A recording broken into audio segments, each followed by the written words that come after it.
You can fast from cigarettes. It's called quitting smoking. You can fast from alcohol. You can fast from sex. You can fast from anything that's overstimulating of your dopamine system. I definitely want to talk to you today about fasting because you, like me, you want to live a long time. What is it? What age is it that you've said that you actually want to be able to reach? It's achievable to live at least 180 years. 180 years. Wow. I'm not messing around. That's not PR. It's not wishful thinking. It's actually based on real science and hard numbers. You want to know why that number is real? Why is that number real? Well, today our best is 120. Okay. And the person or people, there's very few of them who make it to 120. Let's see. They were born in 1900. We didn't have airplanes. They hadn't been invented yet. Yeah. I think they might have had phones barely. They were still doing telegraphs. I think the Pony Express had just shut down. World War I was fought with horses as a major part of it. We couldn't spell DNA, not because it's hard to spell. We hadn't discovered it yet. We didn't have antibiotics, yet they made it. So, that's interesting. They've seen a lot. Look how far we've come in 100 years. Yeah. Now, given that we have machine learning, artificial intelligence, the internet, social media, the ability for you and me to do what we're doing right now, which is miraculous and was actually really hard to do at the start of my career in Silicon Valley and big tech. A video like this was incredibly difficult. So, given what we've done in just that 30 years, the rollout of mobile phones, can't we do 50% better than our current best in the next 100 years? My bet is yes, unless a comet hits the planet. So I'm counting on, with the right ability to eat the right stuff and manage things and measure things, I'm pretty sure we can do at least as good as our current best. But if you don't think tech is going to help you live longer, then you're not paying attention. I completely agree with you. I mean, the rate of advancement today, I mean, it's no longer linear. It's exponential. We can't even fathom what's just ahead of us, essentially. I would like to say, I, for one, welcome our new AI robot overlords. I sense a bit of sarcasm, but it's a famous line where you're saying, I'll just say that to protect myself. But there's some scary stuff that's happening, to be honest. But when you have full control of your own biology, which is the definition of biohacking, it means you get to use all that data and then you make a decision and you say, I'm going to skip breakfast because the data says it's better for me, right? Or maybe I'll skip breakfast and lunch. I'm going to go big. I'll go 24 hours without eating. But you control the inputs to your body and you get to measure the state of your body and measure the outputs. And if the state is, wow, I feel calmer, and the outputs that you can measure, wow, I'm leaner and my brain works better and I wasn't even hungry, I think I might want to do that again. And instead, if you do it and go, oh my God, I feel like I'm going to die, you're like, maybe I won't do that again. But it's neat because you get to play with your own biological autonomy so that you have the program that works perfect for you. And maybe you should live on carrots like Steve Jobs did for a while. I don't know, but you get to play around and find out what works. It's just you and me, Max, are aligned on so many things. And there are ways of thinking and algorithms and reasons and things we know. So our job is to help guide people towards making their own decision that's most likely to be the one that gets them the outcome they want. And usually it's energy or weight loss or anti-aging. At least in my world it is. I don't know about you. What do your listeners want? Yeah, well, I definitely want to talk about a decidedly low-tech way of helping to achieve your goal, which is to live longer, and that is fasting. Oh, man. Yeah. I thought you were going to talk about implanting lasers in your eyes because I just had that done. It was awesome. Did you? Well, I'm of the belief. I would actually believe that if that's something that you did. There are biohackers that are implanting like magnets essentially under their skin. Those guys are called grinders. The news media likes to say that they're in the biohacking movement, but I just put on the biohacking conference. It was the 7th year in a row. 3,000 people came just a week before we recorded this. None of them were grinders. Like they have their own sort of subculture that's closer to like tattoo parlors and piercings. Then I want to change my diet and learn how to sleep better. My firm philosophy is make full use of your existing hardware before you try to replace it. But there are some people who are like, I'm going to cut off my arms and have rocket launchers. I'm like, you go. That is your decision, but it's not mine. I appreciate that. So let's talk about fasting. I want to provide my audience with a masterclass on fasting, and you are one of the go-to guys to really break it down for us, separate fact from fiction. But first, I want to know how fasting plays into, or facilitates rather, your desire to live to 180. How does fasting help you achieve that goal? Well, fasting is one of those things that was terribly offensive to me when I was younger. I was 25, 26. I had weighed as much as 300 pounds. I was probably hovering around 270. And someone said, "No, you should try fasting." I'm like, "Don't you know if you don't eat 6 times a day, your body will go into starvation mode and then you'll get fatter and then you'll die." And so I walked away, didn't pay any attention to it. But as I was developing the Bulletproof Diet about 15 years ago, I started noticing, I can skip breakfast and it works better. I can have certain things instead of breakfast that don't trigger hormones in the body. And it was a big part of the Bulletproof Diet. So at this point, people have lost more than 1 million pounds using a program of cyclical ketosis with intermittent fasting. So I'm going to say it's one of the first modern, non-drink, celery juice all the time sort of programs like that really had a big impact. And can I tell you it's because they cut out inflammatory foods or is it because of intermittent fasting? It's both. What intermittent fasting does that's anti-aging specifically is, there's a compound called mTOR in the body that you've probably talked about on the show before. And I wrote just like maybe 5 or 10 pages in the Bulletproof Diet, but I got really into that in my anti-aging book. And then finally in Fast This Way, the new fasting book that I came out with, I really zoom in on it as an anti-aging substance, and mTOR causes tissue growth. And as an anti-aging, I'm like, woohoo, tissue growth. This means I can grow young tissues. Problem is that if you want to be around 180 years, you can also grow little bubbly ones that are called tumors. You don't want that. So it turns out the anti-aging strategy that works best is you want to suppress mTOR most of the time. And then when it turns on, you want to really turn it on. So and it's like a spring. You compress it. And intermittent fasting is one of the 3 things that compresses the spring. So the more you squish it, the more it'll spike. And when it spikes, you put on muscle, but you don't put on chronic inflammation, which is the dark side of eternal growth. And the 3 things that work to suppress mTOR, number 1 is intermittent fasting. Number 2 is coffee. No, I didn't make that up. The studies are there. I didn't pay for them either. It's real. And the third one is exercise. So when you're doing the program that's in Fast This Way, you don't eat too late at night. So you have dinner at 5, 6, sleep for a while, maybe 8 hours, don't have that midnight snack. And all of a sudden you've already fasted for 12 hours. Maybe you're going to go for longer, maybe not. But when you wake up, you have some coffee. So now you've smashed mTOR down already with the fast. And then you smash it down with coffee. And then you smash it down if you do even 10 minutes of high intensity interval training. You could just do some air squats. That's fine. Some push-ups. It doesn't really matter. Now mTOR is like, quivering and ready to jump up. And then you eat. And when you eat, the number 1 thing that raises mTOR is insulin. And the number 2 thing, so in other words, carbs, sugar. Number 2 thing is going to be protein.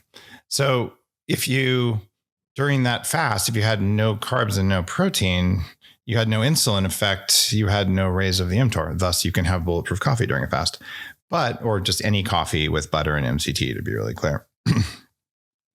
What you end up with after that, though, is this huge spike. So you put on huge amounts of muscle for a small amount of exercise, and you're not hungry the whole time, which is super cool. At this point, 70,000 people have gone through the fasting challenge that's free, fastthisway.com. It's based on the book, and I'm hoping you guys will buy the book. But if you don't, I'll still teach you how to do it because I thought I would die at max when I was younger if I did not eat many times a day. The thought of missing lunch was like, I'll perform so poorly. I'll yell at people. I'll fall asleep in meetings. And it was all a lie. I didn't know how to do it right. So there's cheats that I think we should get into. Yeah. Wasn't it you that coined the term hypoglycemia? Probably. I've certainly popularized it. I think someone said it to me once, like at a coffee shop or something. I can't say that I woke up with a dream and it was in my head. So I heard it, but it was like one of those passing references. And then I was like, I'm going to use that. So hypoglycemia, that once was me. Now I'm rolling with my yak butter tea. That was my fake rap for April Fools.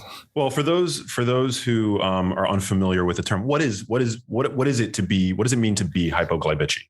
The more common term is hangry, but it's this feeling that happens when you don't have enough blood sugar, or we'll say enough energy in your brain, because it turns out energy in the brain can come from burning fat. Your brain, at least parts of it, like ketones, as you well know, more than it likes glucose. But if there's a brownout in the brain, the first part of your brain that's going to say, I don't need that, because we have this graceful degradation in all of our biology. It's like, let's see, did I need to do brain repair right now? No way. I'm starving. That's why chronic things like this, that leads to Alzheimer's disease if you do it for a long time, like Dale Bredesen, a mutual friend of ours, would tell you that. But during that brownout, that's a shorter term one, I say, okay, is it important that I think about stuff, or is it important that I keep tigers from eating me? And the brain's like, hey, I'm running a piece of meat here. I don't want to get eaten. So let's turn off emotional regulation. And literally, you don't have enough energy to notice that you're getting pissed or to control what comes out of your mouth. And then you tell your boss to go F himself. And you tell your significant other, something that's just unkind. And then you go, what kind of a bad person am I? And you're actually not a bad person. You're a person who didn't have enough energy to be who you are. And the reason that I decided to write a book on fasting, which I didn't want to, my publisher pushed me to do it, is that, look, step 1, don't eat for a while. Step 2, it's good for you. Here's 25 studies. There, it's a book on fasting.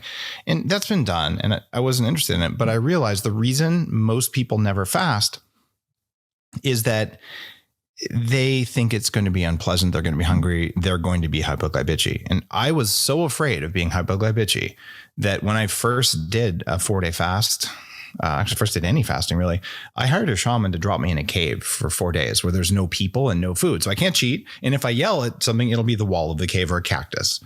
And I write that whole story throughout the book. So the book is half psychology.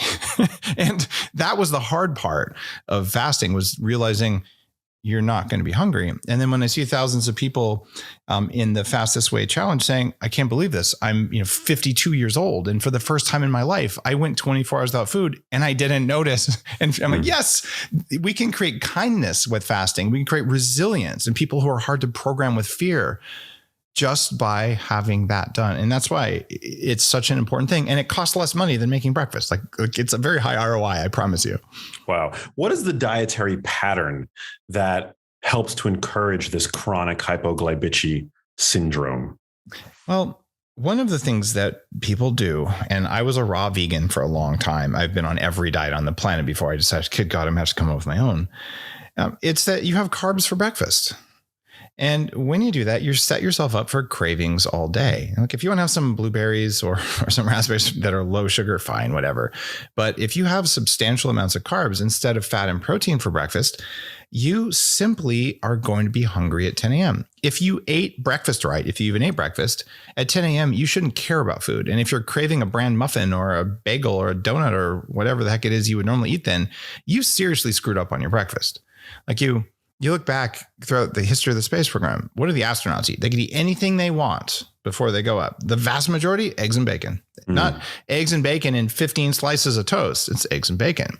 And the reason for that is they had stable energy and they weren't distracted and their brains worked. Instead, if you give them graham crackers and cornflakes, I mean, Max, you probably know where those foods originated. You know the story behind those? William Kellogg, right? Wanting to get American hot red-blooded boys to quit masturbating. Wasn't that it? Wasn't that the story? It. He created foods specifically engineered to lower human sexual desire because it's the root of all evil. Of course, that lowers testosterone, which is not the root of all evil. Testosterone is the root of all motivation. So, and that's true in men and women, by the way. It's a different level, but in both men and women, it is a source of power for you. It's not to go to the bedroom. It's to change the world.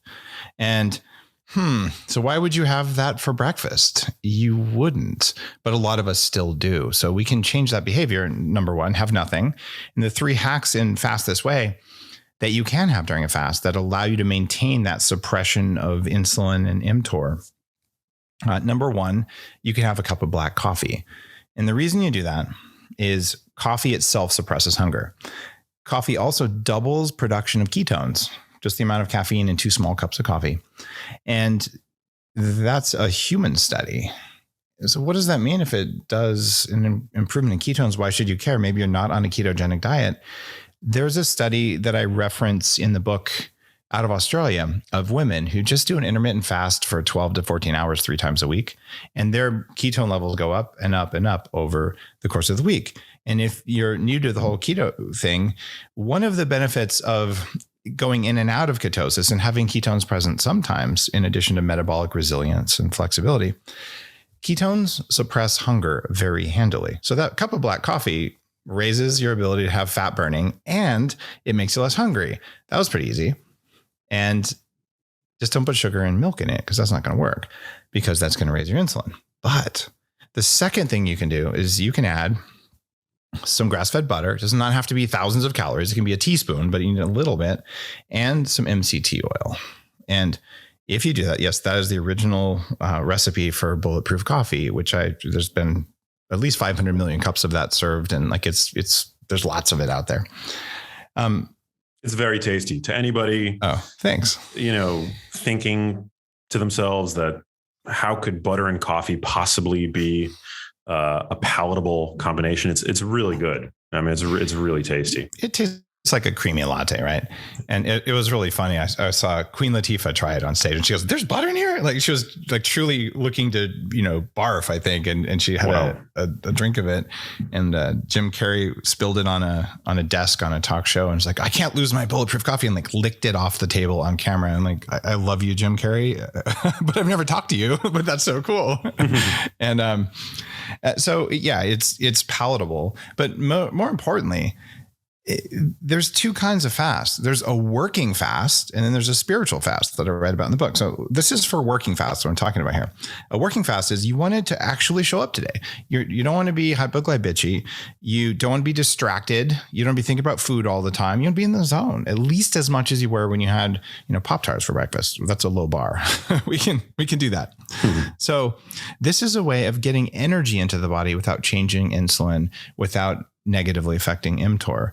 So I'm like, okay, I'm still in this anti-aging mode. And if you're either still hungry or you are looking at doing longer term ketosis, you can add prebiotic fiber. This is a kind of fiber that your body cannot digest, but the good gut bacteria, they eat those. So you maintain healthy gut bacteria, which can actually help with weight loss. And tons of studies show anti-aging effects and satiety from this. So all 3 of those are safe things during a fast. If you have a cup of coffee like that, you're going to have coffee in the morning anyway, probably, if you're like 70% of people who drink it every morning or 90% of people who drink it sometimes, then you might as well add a couple of those things and skip breakfast.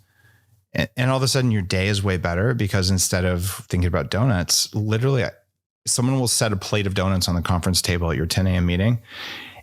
What I would do when I was heavy, actually, I'm going to be more honest. I was a 46-inch waist. I was actually fat.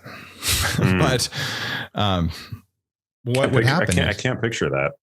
The good news is there aren't a lot of pictures of me back then, partly because digital cameras came out in 2004. And also because when you're fat, you don't want to be in pictures. I was like, but the one that I have is from Entrepreneur Magazine. So I'm like, all right, I'm pretty sure that one's real because it was published. And there's a few others floating around out there. The difficulty there, though, is when you're fat like that, you just don't feel good all the time. And someone puts that plate of donuts out there and the voice in your head immediately goes, "Eat the donut." And you're like, are you kidding? Like, I've been working on losing weight. I'm tried Slim Fast. I'm doing whatever I'm doing right now. I'm going to the gym all the time. I'm not going to eat the damn donut. Right. But then a few seconds later, eat the donut. And pretty soon there's this inner argument going on, like with the 2-year-old. Eat the donut. No. Eat the donut. No. Eat the donut. No. And pretty soon, just like a parent who's being pestered by a kid, and I'm a father of 2 kids, so this is from personal experience. Well, you go, you know what? I'll just eat half. I'll eat the jelly out of the jelly donut or whatever it is you were going to do. And then afterwards you go, God, why did I do that?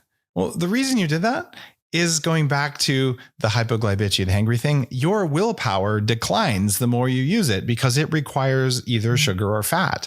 And your body's like, hey, I'm going to win because I'm going to slowly turn down the dimmer switch on your ability to say no. And there's studies that support that. So that whole conversation turns off when you do what we're talking about. And people put the donuts down, you go, I'm just not hungry right now. I don't want one. And the voice in your head never asks you to eat it. And if you did ask the voice, it would say, I'm full right now. And like, that is such a liberating feeling. And when you have that, you're actually nicer to everyone. Like, you're a better parent when you're just, I have enough energy. And, maybe my 2-year-old is pestering me, but instead of going, for God's sake, Johnny, you're actually just going to say, honey, you're 2. And no, you can't, light the gasoline on fire right now or whatever dumb thing you want to do because you're 2 and you have no idea what the impact of it is. Right. So it's the ability to stay in control of yourself. That was why I wrote Fast This Way. And it matters much more than just for aging. And it's so we don't have that feeling you just talked about. Going back to the to Bulletproof Coffee, which, you're very well known for creating, popularizing. There's another reason why you don't put milk in your coffee, isn't there? There is. The protein in milk will raise your insulin levels, and it'll affect that mTOR system that you're working on suppressing during the fast. But that's the small part of it. Milk is one of the top 3 most common allergens. And a lot of people do not know that it's causing their brain fog or their bloating, or for a substantial number of people, the protein in milk, casein, which is generally pro-inflammatory, but casein, when it's digested, it makes something called a caseomorphin. Yes, it sounds like morphine because it's related to it and it latches onto the same receptor. I'm one of those people. You give me cow's milk and I eat it, and then I get like super sleepy, like an opium den kind of like, I just need to lay on the couch right now. But the worst thing is then I get severe cravings for it. And gluten does the same thing for huge numbers of people. You might not have celiac disease, but gluten is addictive, and cow's milk, particularly cheese, is really addictive. Some people more so than others, but it's generally not a great food source. But strangely, goat's milk and most especially sheep's milk don't have those same forms of proteins in them, and they're much better choices. Or if you want to get real nerdy about it, there's grass-fed A2 milk and raw milk versus cooked. And I cover all that in the Bulletproof Diet. I'm sure you have perspectives. In fact, I've seen it on your social about that. But most people, when they cut that out, they feel substantially better. And since that's a part of it, the other dark side of these molecules is that milk protein specifically binds to polyphenols. Now, polyphenols, colored compounds in fruits and vegetables. And I recommend in my aging book 1 to 2 grams in total a day. If you're like most people, you get most of them from coffee. That's the number 1 source in our diet. You probably get some from chocolate and blueberries and herbs and spices and, some kind of colored vegetables, but they aren't that rich in it. They're mostly water and fiber. So coffee is important that way. Why would you put milk in the coffee if the milk sticks to the polyphenols so you don't get the benefits? And people could say, well, there's no science behind that. Actually, there is. In the UK, given the amount of black tea that we drink over there, you should have a very low incidence of stomach cancer because black tea reduces stomach cancer, but they don't have that. They have a higher incidence of it. And the reason for that, and the study that I'm talking about, is they always put milk in their tea. So they're not getting the benefits of the tea. So why would you steal the benefits of your coffee by putting milk in it? You should at least put one of the various plant milks, most of which aren't very good for you anyway. But putting cow's milk in coffee is a fool's errand. Putting cow's milk fat in your coffee is an upgrade. So it's not like milk is one thing. It's milk sugars, milk fats, and milk proteins. The proteins, not so good. And then I see people trying to like knock off the recipe, and they're putting milk protein isolate in coffee, which totally cancels out all the goodness of the coffee. I'm like, why would you do that? Like, come on, put in a clean protein. Let's see some collagen. So interesting. So butter is exonerated because it's largely dairy fat. There are very, very trace amounts of casein, of lactose in butter. If you want an even more pure version of bovine butter, you would then reach for ghee. Is that correct? There's one little step in the middle. The sort of the lowest level street butter, grass-fed butter. So it's not really that street, but it's probably mechanically separated butter. But if it says cultured butter, that means bacteria has gone in and eaten probably all of the lactose and most of the protein. And cultured butter is higher in butyric acid, which is really good for you to eat. In fact, it's named after butter, where it comes from. So cultured butter is probably going to be tolerable. And if that isn't, then you go straight to ghee, as you're saying, which is the cleanest of all. That is clarified butter, where you use gentle heat and all of the sugars and proteins crystallize and drop to the bottom. All the water goes away and you get pure butter oil. Interestingly, Max, I funded some research at the University of Washington with a gentleman named Gerald Pollack, who's been on my show a few times. Has he been on your show? No. Okay. He's a research scientist who, I'm going to say, discovered or at least popularized exclusion zone water. And this is a really important thing that most people don't know about. When you drink water or any liquid, it's normal. They call it bulk water. And then your body places that water next to cell membranes, which are made of tiny droplets of fat. And then it heats the water at 1200 nanometers of light. In other words, body heat. And it changes the water's stickiness, its viscosity, so that it can be used to make energy or fold protein. So it's basically biocompatible water. You can see this on a microscope. So this is not debatable that there is a change there. So what Dr. Pollack did is he said, what would happen with pure butter oil, in other words, ghee, versus, say, MCT oil versus other stuff? And how big of an exclusion zone will you find? And he said that he found the biggest exclusion zone he'd ever seen around butter and MCT oil. And this explains why, if you put a scoop of butter in your coffee and let it float on top and drink it, it's just going to be gross. But if you blend it for 10 or 20 seconds, it's the tiny droplets of fat interacting with the water, so that when you drink the water in the coffee, your body says, oh, great, water I can already use. It's the same state as the plasma in my blood. It's usable water. And I learned the science on one side, but the original invention, if you want to call it that, is from Tibet. The Tibetans drink yak butter tea. And I was on when I discovered this idea, and obviously it already existed, so I didn't discover it. But when it entered my realm of awareness, I was in a little hut at 18,000 feet elevation in really the middle of nowhere, like a 5-day 4-wheel drive in Tibet, in western part of it, in Mount Kailash. And a little Tibetan woman makes yak butter tea. Now, the sane part of me says they don't have a dishwasher. They don't have running water. It's a quarter mile to the stream. Why would you do this? They pour tea into a butter churn, add the butter, and then they sit there, cha-chunka, and 10 minutes. And I'm thinking to myself, why don't I just drink the tea and eat some butter? This is dumb, right? Typical Westerner. And then I drink it and it doesn't taste great or bad, but all of a sudden my brain turned on. I'm like, what just happened? I should feel like I have no air and I'm dying because it's high altitude mountaineering territory. I felt amazing. And I drank 20 more cups of it. And I still felt amazing over the course of the day. Wow. And I came back. That was the genesis for the experimentation that led to Bulletproof Coffee. They couldn't tell you the science, but they figured out, let's see, we live in a place with no air and almost no food. How are you going to do it? Maybe instead of using our body heat to change the water, we'll just do that in the butter churn and we'll drink it. Bulletproof Coffee uses that same thinking. And now I've got the science to prove it. And when you do that during a fast, your body says, great. A lot of people notice they're cold if they're fasting. You ever notice that when you do a longer fast? Yeah. So actually, it's because you have less energy coming in and your body says, do I really want to make body heat to transform water? Not really. I don't want to make body heat because I'm low on calories and I haven't kicked over into ketosis. I'm not burning fat, etc. Well, if you kind of do that every day because you live in a part of the world where you can eat lichen, you can eat barley flour, and you can eat yak butter, and there's not much else, you're probably going to do that outside the body. And so we're doing the same thing. I think it's fascinating. And during a fast, you don't get cold when you do this. Even with just a trace amount of butter, it can be half a teaspoon. You still get that benefit. I love that. And thank God we have, Vitamixes today. You don't have to stand there for 10 minutes churning your coffee with the butter. That sounds like it would make morning routines pretty difficult. It's funny you say that. What I noticed, and I'm sure it's changed, this was in 2004, but we didn't have the little rechargeable battery powered hand blenders. So the wealthy Tibetans, this is a nomadic people. If you had 2 yaks to carry your belongings, you had a car battery and a blender. I'm not joking. And you would use that to make the coffee in the morning.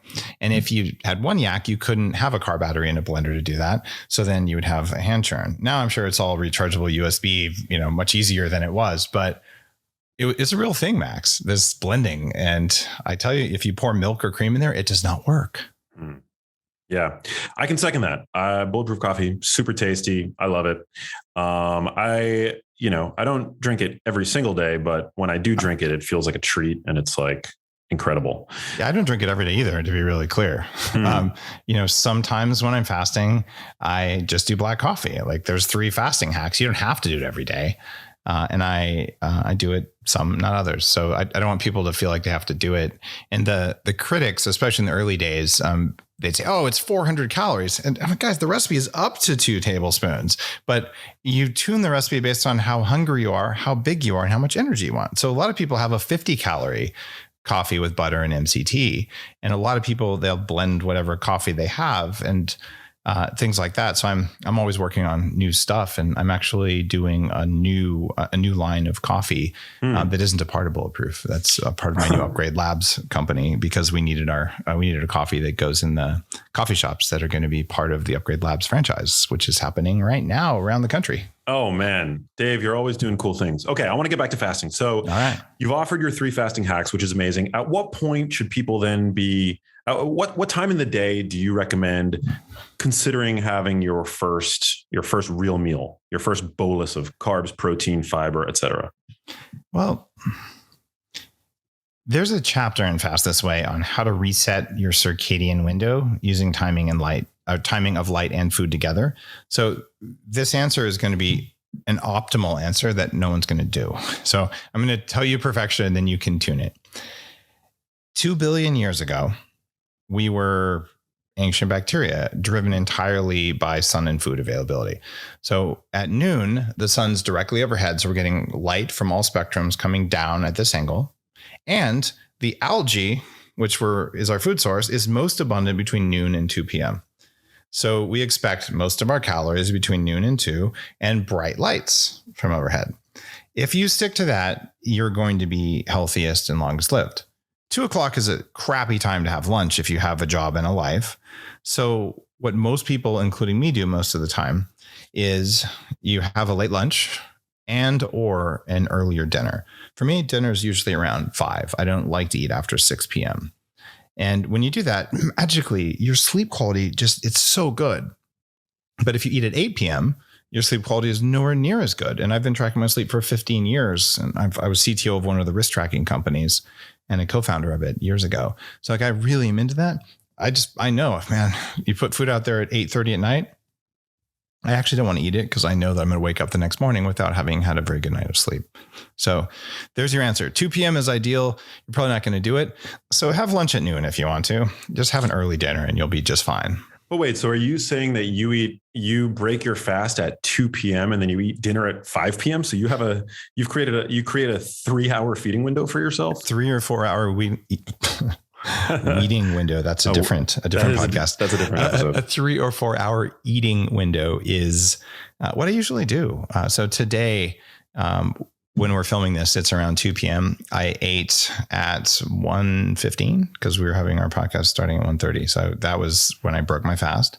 And then I'm going to have dinner again at 5. And it's hard. My metabolic rate is 2,900 something calories a day. And that's because I'm relatively muscular and I'm tall and I have big bones. And at least that's what my mom said. And so that's my measure thing. At Upgrade Labs, we measure your metabolic rate. So it's hard to eat 3,000 calories in one meal. Even if you're pounding the butter, you just can't do it. And I don't want to undernourish myself. So having 2 meals relatively closely spaced works. I just tell you I'm not going to eat at 8:30 at night because that just sucks. But you have to then eat a lot at each of those meals, right? If you're trying to fit all of your calories, all of your nutrition in 2 meals, I mean, you must be like stuffed.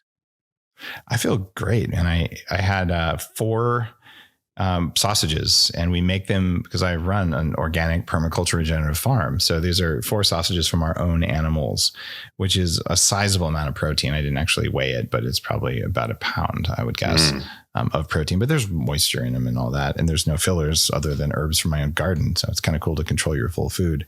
I had some soaked and reheated rice that was cooked with MCT oil. So it's got resistant starch, but it has some carbs. I'm not on a 0 carb keto kind of phase. And then I had some steamed veggies.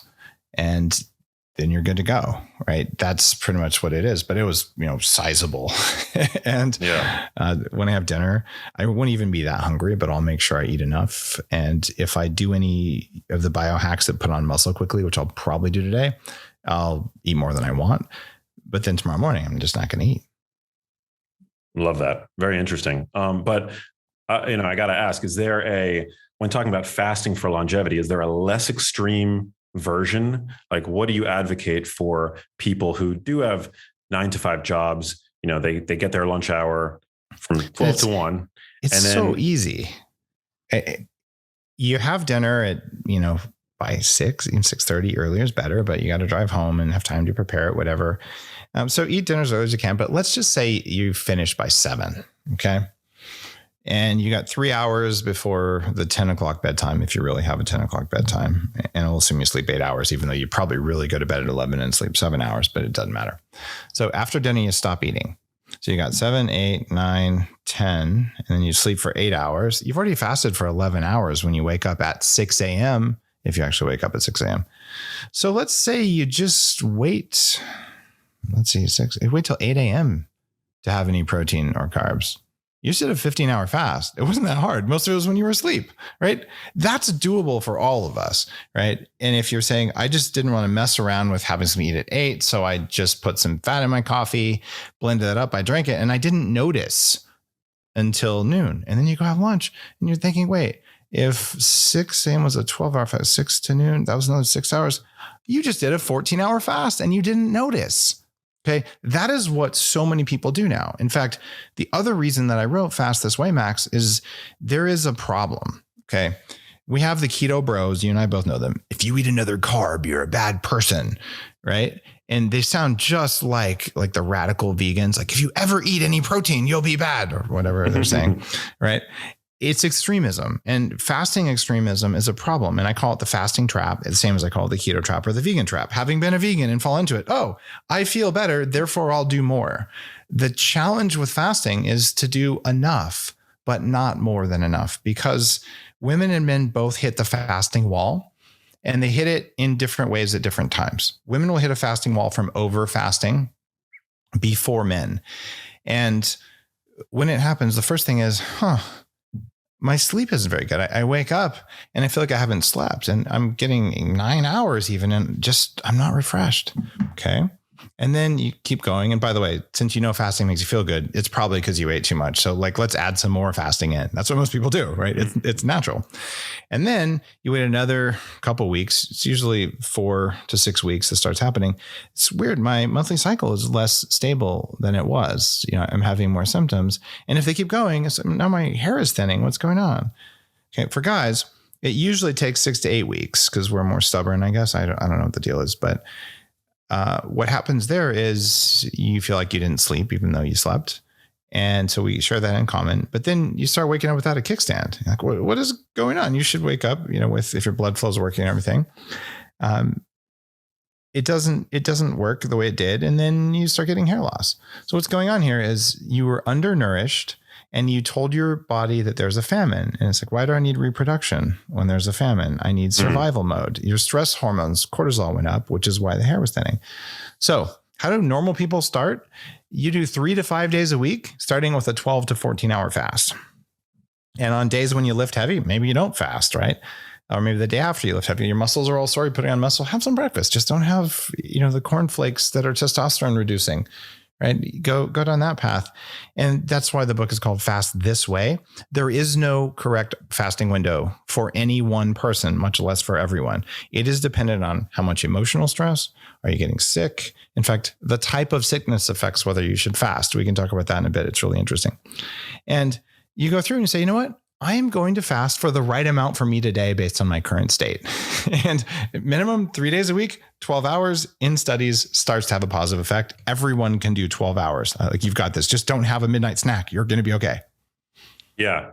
By the way, kickstand as a euphemism for morning wood which is a euphemism, of course, for morning erection. That was a first. I've never heard that before. So thank you for that. It seemed less Beavis and Butthead than morning wood, but I've been looking for one for a long time. If you have a better one, I'm all ears. Well, I'm of the Beavis and Butthead generation. Me so too. That's what I think of. You mentioned that it's better to have an earlier dinner. Why is that? Is that purely for sleep quality reasons, or are there other reasons for that recommendation? There are two primary signals of circadian timing. And the first and most powerful is light. And that's why my company, True Dark, makes not just blue blockers, but very carefully designed things that block more than blue to control the type of light, which is a nutrient that goes in the evening. So if you screw up your light, food timing doesn't really matter as much. But food timing is the second most important thing. So it's that combination of the two. And going to bed with a full stomach, it doesn't just kind of harm your sleep quality. Your body has work to do when you're asleep. And a lot of that work is restorative, anti-aging repair work. When there's food in your stomach, some percentage of your energy is going towards breaking the food down and making more energy. It's just like if you're playing Minecraft, you have to spend more credits or whatever in order to build infrastructure in order to do better later. Well, that's digestion in humans. So what we're looking to do is say, okay, when I'm asleep, can all of my energy go into repairing my systems instead of some of it going into breaking down the steak I had for dinner? Because you won't have enough energy because the body says, I have to break it down or it's going to spoil in there. You don't want that. So then you're actually depriving yourself of a full night of recovery by going to bed with a full stomach. Wow, very interesting. Also, digestion just doesn't work as well, I find, late at night. Peristalsis slows. You're not as insulin sensitive late at night. Yeah. I find just anecdotally that if I eat something really late at night, something that's normally very agreeable to my digestion, but I just happen to eat it later than normal, the next day I feel like my digestion is off. I'm more bloated. This is all really good advice. I'm curious, you're obviously a very public persona. You're very active on social media. What would you say are some of the major things that people tend to get wrong when it comes to fasting? The number one thing people get wrong when they're fasting is they think a juice fast is a fast. If you're having sugar, it's not a fast. The real definition of a fast is to go without. So you can fast from cigarettes. It's called quitting smoking. You can fast from alcohol. You can fast from sex. You can fast from anything that's overstimulating of your dopamine system. And there's a whole chapter in the book about these things. And the hardest fast of all is actually to fast from hate. Try to go 4 hours without thinking a bad thought about yourself or anyone or anything else. It's really hard to do. And it is a real type of fast. And that takes us from the working fast idea to the spiritual fast, where fasting can be a time of reflection and contemplation. When you're doing a 2 or 3 or 4 day fast, those are not a good time to do heavy workouts and really intense stuff at work. Although it's possible, it's probably not good for you. What's better is to say, I'm going to do it over a weekend and I'm going to journal. I'm going to rest. I'll go for a walk in nature. And your walk in nature will be very different when you're fasted. So that's an important distinction with fasting is like there's 2 kinds of fasting and people oftentimes get that wrong. And certainly they overfast is the other big mistake. Overfasting. Yeah, that's a big problem. What do you think when you see people doing these month-long water fasts? Well, I interviewed someone on the show a while back about that in the run-up for Fast This Way. And I'm very open to that. And there's a long history of doing that, 40 days and 40 nights kind of things. I would just say if you're going to go more than about a week and you're not experienced, especially, you really should have medical supervision. I am a huge fan of taking electrolytes and salt while doing that, but there are a very small number of people who say, well, the mice in the studies just had water, not electrolytes, so you shouldn't do it. I also feel like, okay, we showed this works. Since we know mechanisms of action, it seems like you can probably tune how you feel by adding electrolytes and doing a few simple things during that period. But they've had cancer remissions. I mean, imagine the body says, I have all this digestion capacity I got nothing to do here. I will start digesting all the stuff that I don't need. And there's a really good argument for at least once a year doing at least a 5-day fast.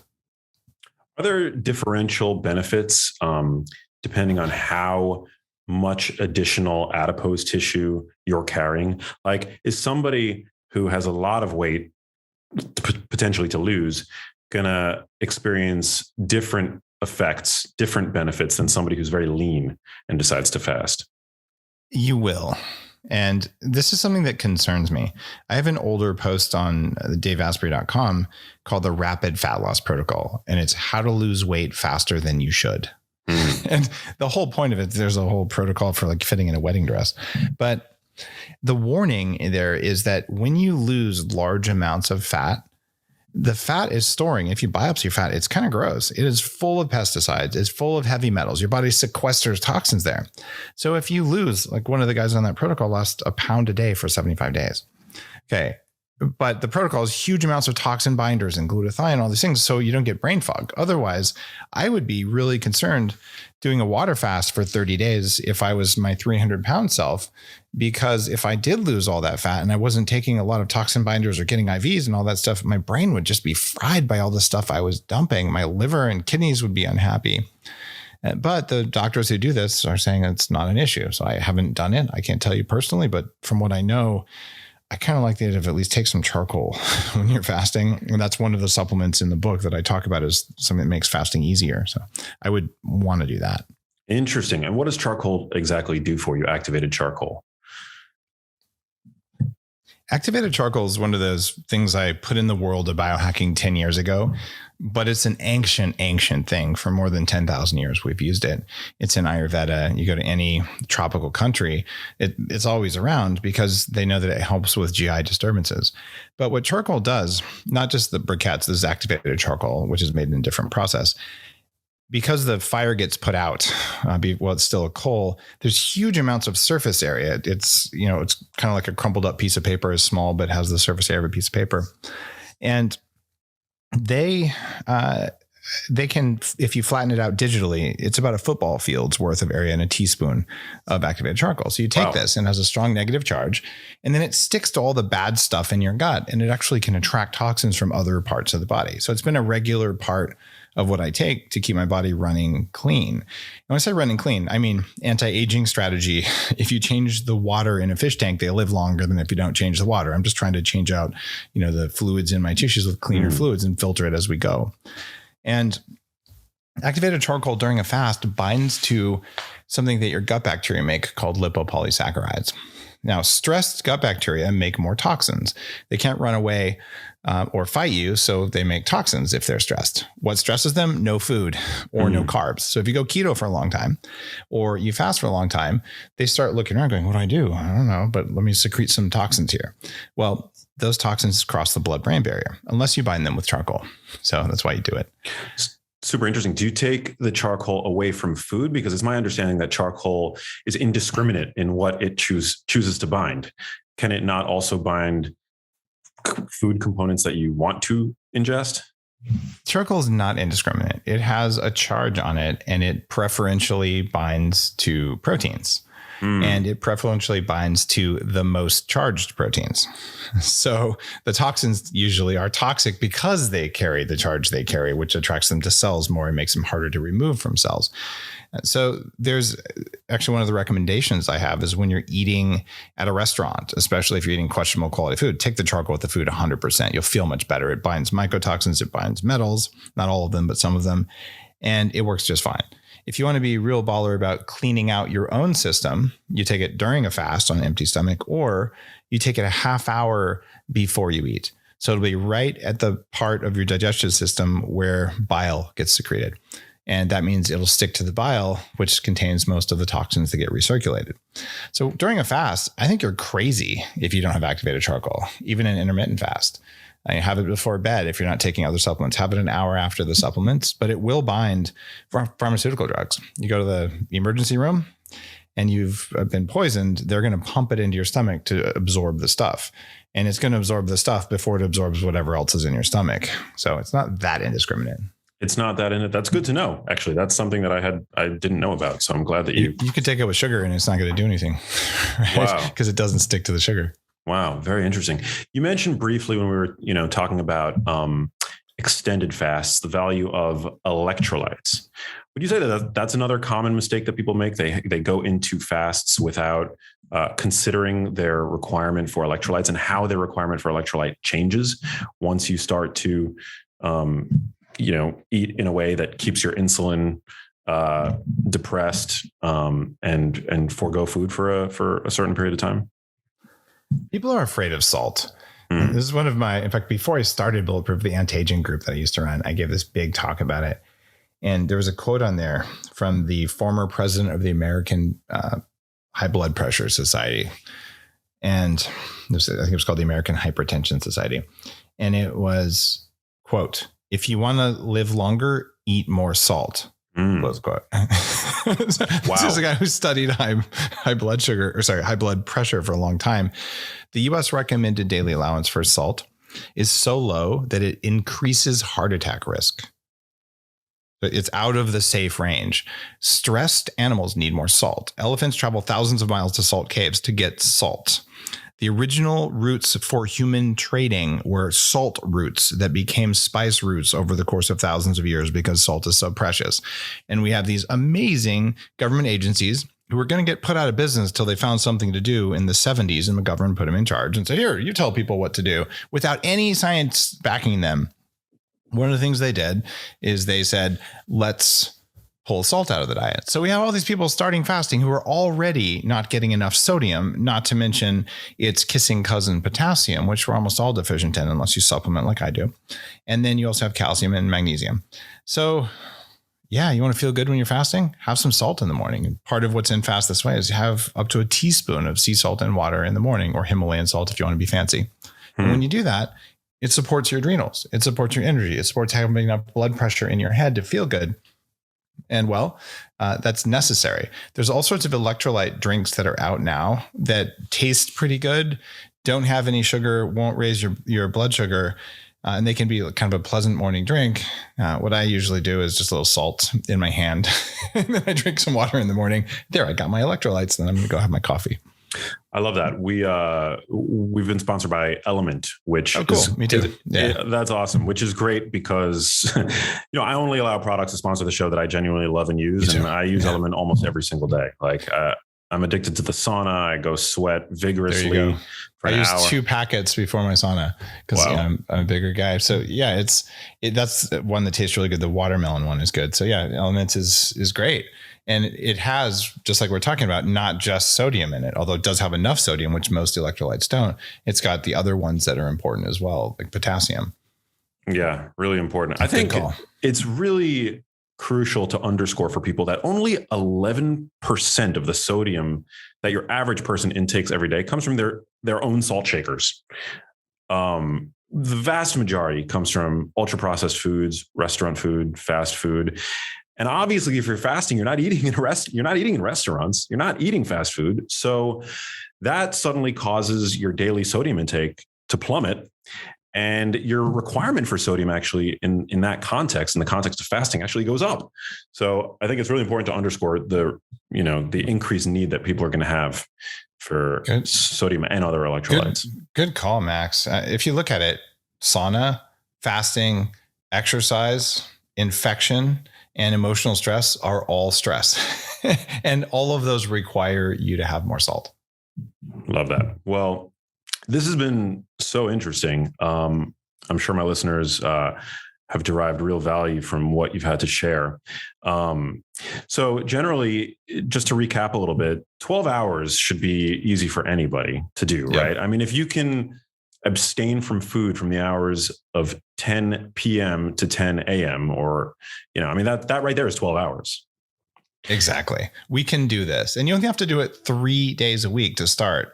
So especially if you're perimenopausal, you have 50 pounds to lose. And we have lots of the people in that situation who did the fasting challenge. And you look at the results and they're saying, okay, this works. And that's exactly the kind of group that was studied in the Australian study. So we know even in the hard cases, it's hardest to lose weight if you're in that category. It can work. It can help. It takes time. It's not just weight loss. It's energy in the first place. So you're totally right, Max. What can you consume during your fasting, during those hours in which you're supposed to be fasting, and also assuming that it's not, morning, because obviously you're not going to want to drink coffee late at night. So what are some acceptable drinks to consume in the evening hours? Any unsweetened herbal tea, decaf coffee is fine, decaf tea, chamomile, whatever thing like that you like. And if you're saying, I can't make it through the night, like I normally wake up every 3 hours and eat, because I used to be a fitness competitor and I learned to do that. There's a lot of fitness competitors with broken metabolisms from all that. But assuming you're not doing, or even if you are doing that, you can put MCT and a trace of butter in tea and blend it before bed. And then you have stable energy all night long. Stable energy equals better dreams and better cleaning out of the toxins in the brain via the lymphatic system. So that's kind of the okay midnight snack. Yeah. Do you have any concern about muscle loss? I mean, we're talking about going, an extended period of time without eating, being really judicious with protein consumption. What about for people who are really, in terms of their goals, really prioritizing anabolism, hypertrophy, muscle gain? If you're eating enough protein and enough calories, enough energy, it's not going to be a problem. So I'm 48, and I don't know, there's guys who are more ripped than me, but do I look like I'm having a hard time with my intermittent fasting? I'm all right. Yeah. The New York Times said I was almost muscular. So I'm going to own that, because that's the people who live longest are almost muscular. And I would just say, if you want hypertrophy and you're like, I want to be a wall of muscle, there is an upper limit to where that's not healthy, right? Where it looks cool. But if you're at, 6% body fat and you have the ridiculous amount of muscle, your odds of dying of cardiac failure go up meaningfully. So the goal is, you don't want sarcopenia. You don't want to be like the vegan look at any age. And as you age, especially, you don't want to do that. So what you want is reasonable muscle mass, not too much, and you want very strong bone mass. Yeah. I mean, you look robust, and to your credit, you don't, as far as I know, you've never been a bodybuilder. You've never desired to compete in fitness competitions or anything like that. Yeah. When I was 300 pounds, I was a computer hacker, number one, but I went to the gym an hour and a half a day, 6 days a week, max. And I did it religiously for 18 months, and I got strong, could max all the machines out. I did not lose the weight. I was still a 46-inch waist. That's about as close to bodybuilder as I ever got to be. And that's not what I do. I do the minimum possible stuff to be healthy, strong, fit, look the way I want. And that's why my new company, or not new, it's 8 years old, but my new effort, my new focus is Upgrade Labs, because you can do it in 10 minutes a week. It's not that hard. Yeah. I'm just curious, what is Dave Asprey's favorite exercise modality? Sleep. In all seriousness, if you sleep really well, it's more important than any exercise modality. My second favorite would be walking 20 minutes, which is movement, not really exercise. And after that, I am a huge fan of AI assisted exercise, where you have a system that is feeding the impulse into you, whether it's for cardio or for lifting weights, because you can improve cardio about 8 times faster than being on a spin class bike. And you can put muscle on 3 times faster than you can picking up rocks. So I'll do that, or I'll do electrical stimulation or whole body vibration. Bottom line is, I want the time back and I want the extra energy. The time goes into my kids, or I could do an inefficient thing at the gym. And that's why I think Upgrade Labs is going to give people millions of hours of time back, and they're going to be in better shape. And that's the goal with the whole company. Hey guys, if you enjoyed that conversation, you're going to love this one. I get these messages and comments on YouTube, like they're scared of vegetables now, like vegetables have anti-nutrients, and they're kind of missing the point that you talk about in the book. It is kind of, it's a great place in New York City, starting out with the stressful foods, right? Like how, like blueberry polyphenols and carotenoids and these sulforaphane, they're actually, like, they're good for us via their stress induction kind of in the body. That's a fascinating point. Yeah, definitely. I mean, I think that, based on my sort of meta-analysis of the literature and healthy dietary patterns spanning brain health, metabolic health, body composition, I mean, I remain always open to new perspectives and new opinions, but I can't conceive of a diet that excludes vegetables. and low sugar fruits as being a healthful diet, especially in light of all the research on the microbiome and the importance of, a healthy gut mucosa, which is basically the hammock upon which your, 30 trillion bacterial cells that live in your large intestine like to luxuriate. And they've done research where they've, in animal models, where they've basically fed mice fiber deficient diets, and you can literally see the gut mucosa become essentially anemic. It shrinks, and that seems to promote inflammation. And you can argue that mice are not humans are more complex, but the digestive tract in mammals is pretty conserved. Yeah. So I think on the other hand, meat seems to get a lot of negative press. People have a lot of misconceptions about meat. Since the last time we talked, there was a Netflix documentary that premiered on Netflix that made a huge splash, and it wasn't really one based in science, and it turned a lot of people against meat for sure. But when discussing meat, I think the term meat is as useless of a category of food as fat. Fat can encompass healthy omega-3 fats that we get from whole foods, but it can also encompass trans fats. So as a descriptive term for the foods that we're eating, I think it's not very useful. The same thing with meat. At one end of the spectrum, we have really unhealthy meat that comes from factory-raised animals that are pumped, full of antibiotics and fed grain and candy and things like that, throwaway products and byproducts. Candy, I haven't heard about that. Yeah, wow. There was a CNN article that basically documented this truck that basically tipped over, and the truck was full of like Skittles and things like that. And the reporter went to find out where the truck was heading to with all that candy, because they weren't in packages or anything like that, and it was going to a local factory farm. Wow. So they feed conventionally raised cows candy to fatten them up through usually a port in their stomach. So wow. It's terrible. Crazy. That is awful. And so at the other end of the spectrum, you've got grass-fed meat it's rich in carotenoids.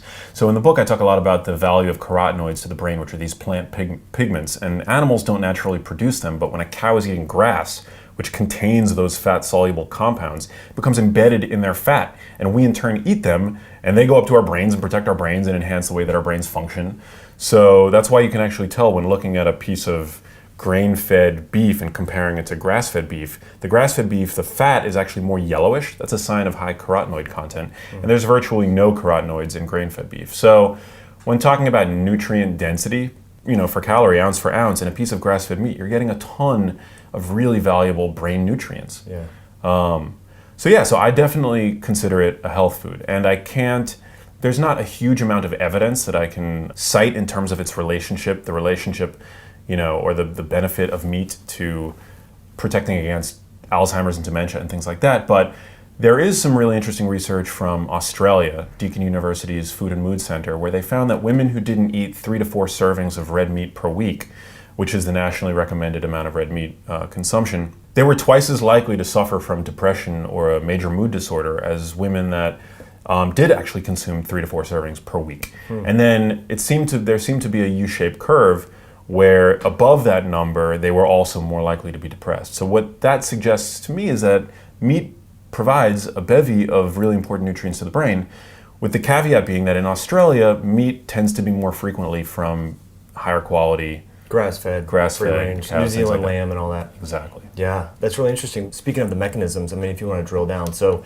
the nutrient density, carotenoids, maybe creatine in meat, but also you talk about some of the feel-good neurotransmitters, serotonin, dopamine, norepinephrine, etc.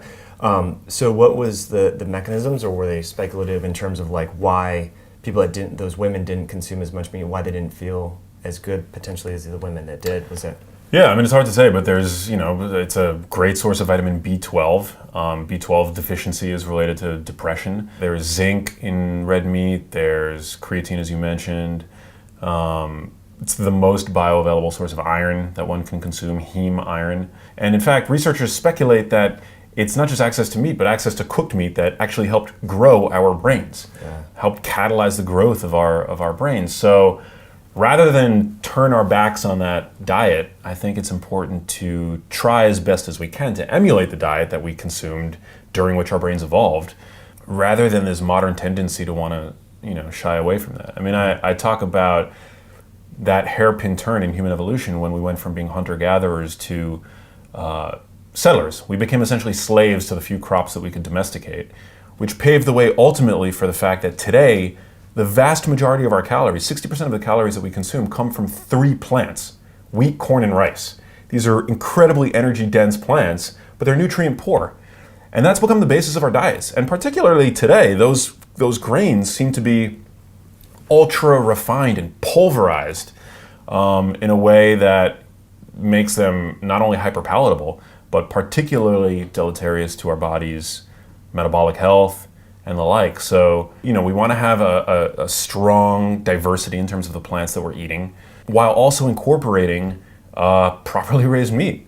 I mean, it's not brain science to realize that that's a diet that's more harmonious with the diet that we most likely consumed during the time in which our brains evolved. So speaking of going back to your diet, I mean, how frequently do you have meat and so forth? And what do these meals look like in terms of fat and nutrient density? Because I know you're interested in fasting and intermittent, time-restricted feeding and so forth. So what do you eat for breakfast, or do you eat breakfast? Yeah, I don't. I mean, for the first hour or two after I wake up, I don't eat anything. I'll drink water, maybe I'll drink some black coffee. But yeah, I mean, when we are first arising in the morning, we have a hormonal environment in our bodies that wants to burn fat, right? Cortisol, the body's chief catabolic hormone, is at its peak about 45 minutes after we wake up, meant as a way of liberating stored energy so that we can carpe diem, right? Like seize the day, go hunting, whatever it is that we need to do. So that's like the perfect fat burning environment. I don't like to screw that up by eating in that window. If I do eat, I choose to eat foods that don't cause insulin to become elevated, because, I mean, just from a logical standpoint, when you have the body's chief catabolic hormone, which is cortisol, elevated, why are you going to spike insulin, which is the body's chief anabolic hormone, within that same temporal time frame? It doesn't make a lot of sense. So usually I'll stop, I won't eat for an hour, 2 hours, 3 hours after I wake up. I'm not really strict on the window. A lot of people obsess over the fasting feeding windows. To me, it's really more important to honor the body's circadian inclination in the morning to liberate those stored fuels and burn off those stored fuels and fats, and then to not eat for 3 to 4 hours or 2 to 3 hours before I go to sleep. Again, I don't obsess over the hours necessarily, but the body has a natural inclination to get up and seize the day in the daytime, and it has the same inclination but to wind down at night. So when I do decide to break my fast, I mean, every day I'm pretty committed to eating what I call a huge fatty salad. Yeah. So usually I'll break my fast with a big bowl of dark leafy greens. People that consume a big bowl of dark leafy greens every single day have brains that look on scans 11 years younger. So no matter what, I'm trying to eat a huge fatty salad every single day. And I say fatty because some of the most valuable nutrients in those leaves, which we mentioned earlier, carotenoids, are only absorbed in the presence of fat. Their absorption, through the digestive tract is negligible unless you consume them with fat. So what kind of fat? I'm not talking about tortilla strips, ranch dressing, or cheese. I love to throw on extra virgin olive oil. A lot of people today are obsessed with, eating a high-fat diet and chasing fat almost as if there's any value to doing that. The only fat for which there's a strong body of evidence to really say that it benefits our health is extra virgin olive oil. So right there, I'm checking off all these boxes, right? I've got my dark leafy greens, packed with fiber, packed with carotenoids, magnesium, folate. I throw on the extra virgin olive oil, which research shows can actually encourage brain autophagy, the ability of the brain to clean up these toxic proteins that can aggregate and form plaques. Also in control trials, the kinds of trials required to prove cause and effect, they've shown that high olive oil consumption is associated with better cognitive function, better cardiovascular health, metabolic health too. So big salad. And then over the course of the day, I'll snack maybe on, a handful of almonds, which are rich in vitamin E. So maybe, like low sugar beef jerky or beef. What's that thing? I've become obsessed with biltong. Oh, wow. Yeah. It's basically like a vinegar flavored beef jerky, air dried with no sugar. The problem with a lot of beef jerkies these days, even if it's grass-fed, loaded with sugar. Oh my gosh. Yeah. Even kale chips. Even kale chips. Coconut sugar and everything. Yeah, you can't. It's like really hard to find healthy food now that doesn't have sugar. Exactly, but biltong is like Biltong. my new obsession. Yeah. Even Epic bars have sugar now. Tons. Yeah, and that's like actually the worst. You don't want to eat sugar with meat. Yeah. You know? It's that's like one of the major problems because you're getting the fats and the saturated fats from meat, combining that with sugar, which can actually potentiate the insulin response from that sugar. And I don't think that that's a good recipe for health. Whereas biltong, and I have no affiliation with any biltong company. I've just become like really interested. Really, it's super tasty. But yeah, I mean, I try to concentrate my meals within 2 to 3 meals per day. I try to minimize snacking. Doesn't always happen. If I'm working from home, I'm always reaching for almonds, nuts, dark chocolate, whatever I have around. And then for dinner, I love to go big on roasted vegetables and properly raised meat. If I had a workout earlier in the day, I'll probably incorporate some kind of starch.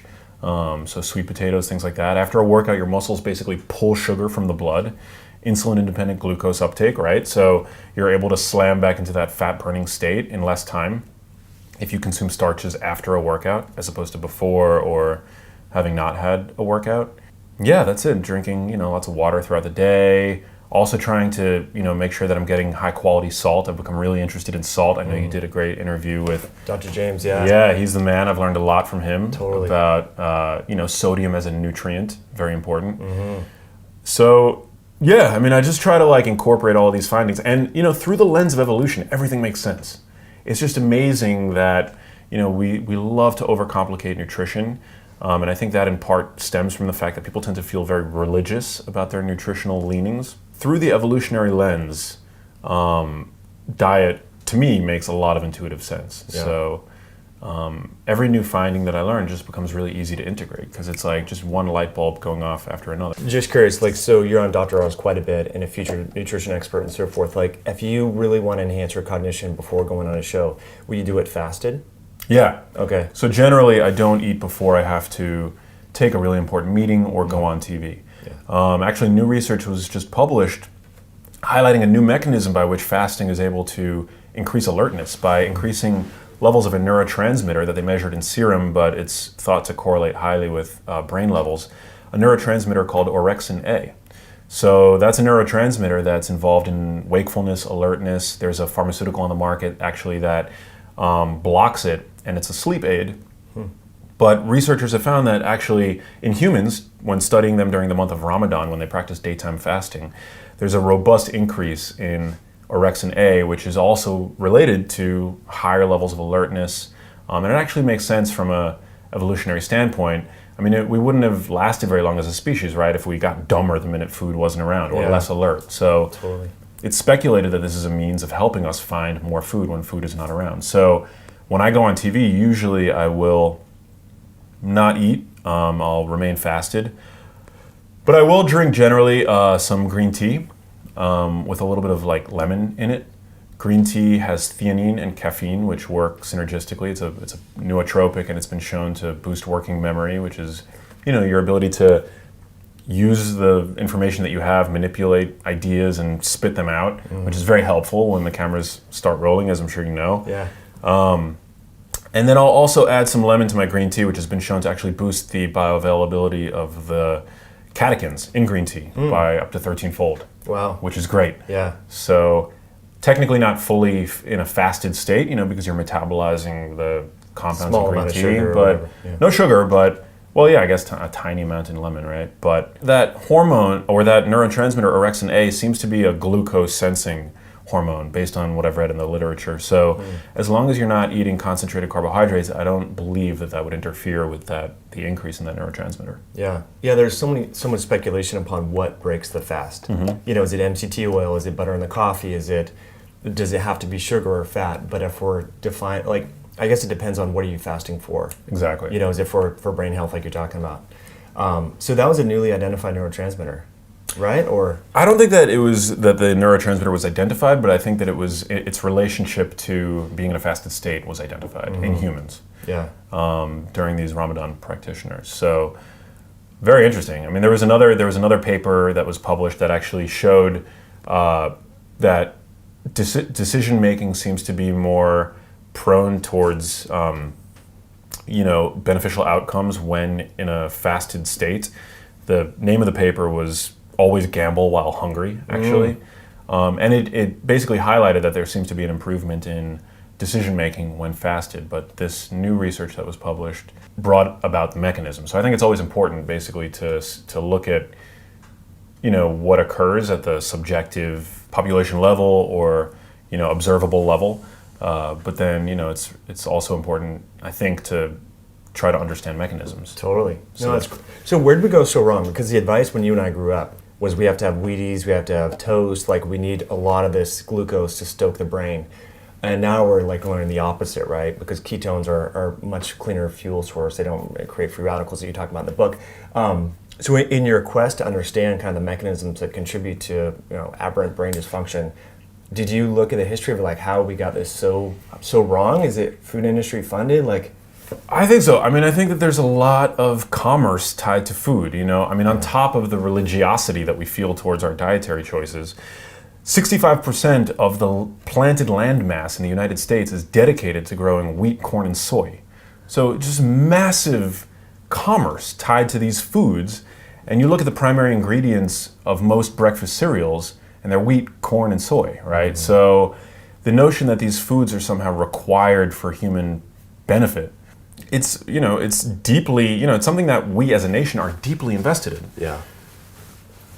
There's no human requirement for breakfast. Again, through the evolutionary lens, if we became irritable and antisocial the minute we didn't have food to eat at 7 o'clock in the morning, we wouldn't be here. Yeah. So, I mean, it's a modern construct. Breakfast is a modern invention.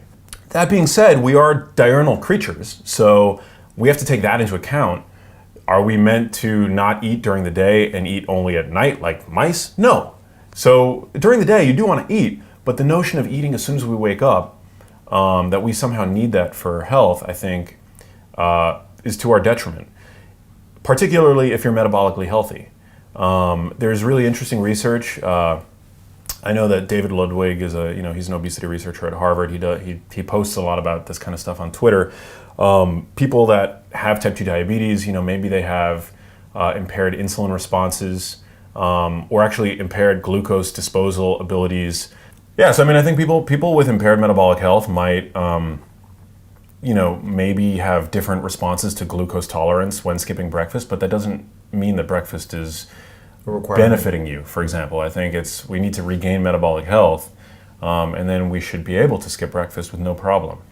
In fact, as a hormetic stressor, again, being fasted and allowing your body to reacquaint itself with what it means to be in a catabolic state, I think is one of the more important aspects of our physiology that we've completely lost touch with in the modern world. Yeah, that's a really good point. Yeah. I found for me, like, there's a lot of good research on eating breakfast and gut hormones, GLP-1 and all that. So, you talk about like people being religious about their diet. I think once we kind of figure out like what works for us, we get really myopically focused on that, and then we're like this whole confirmation bias. So we're trying to confirm what we already know.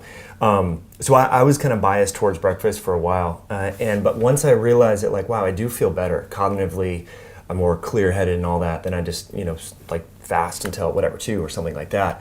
But I noticed that it took a little while to feel okay fasting. Like, so some people that are not totally comfortable, like they get jittery or they're not metabolically flexible, like you talked about David Ludwig's research, it takes a little bit to like reacclimate. So exercise, like you're a big fan of, cold stress, like all these factors, it's not just your diet. Yeah. You know what I mean? So I found like just taking cold showers, all these things increase your resilience, ability to burn fat better for fuel, and affect metabolic flexibility.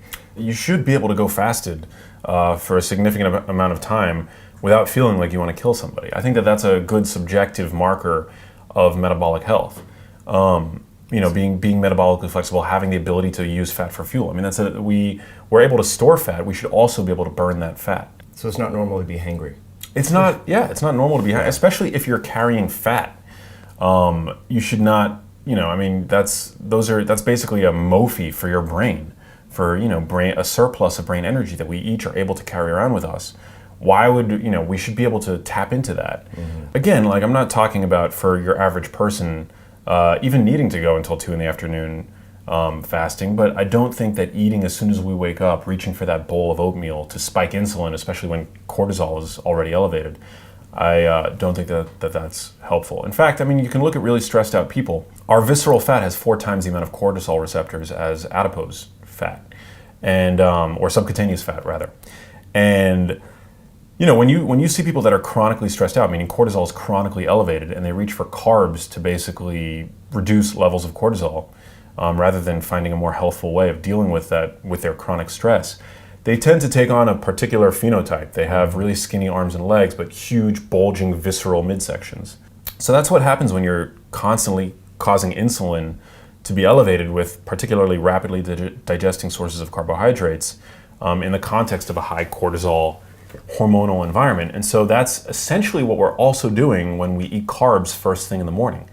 We're encouraging our body to redistribute our weight from muscle to fat. It doesn't look good for sure, but it's also not healthy because visceral fat is the most inflammatory type of fat. Yeah, good perspective. Let's transition to the brain a little bit back. Yeah. I think it's what I read in the book that I thought is really, really fascinating. When we think about brain health, I think this school of thought that we need to learn an instrument, learn a foreign language, travel, like there's all that neuroplasticity. And then there's this whole field of metabolic research that you unveil in the book. And like insulin degrading enzyme and so forth. So you talk about how it's not really good to eat before bed. Yeah. Because insulin there was an analogy, it's escaping me, that you used. Oatmeal. Yeah, let's talk about sticky oatmeal. Yeah. Yes.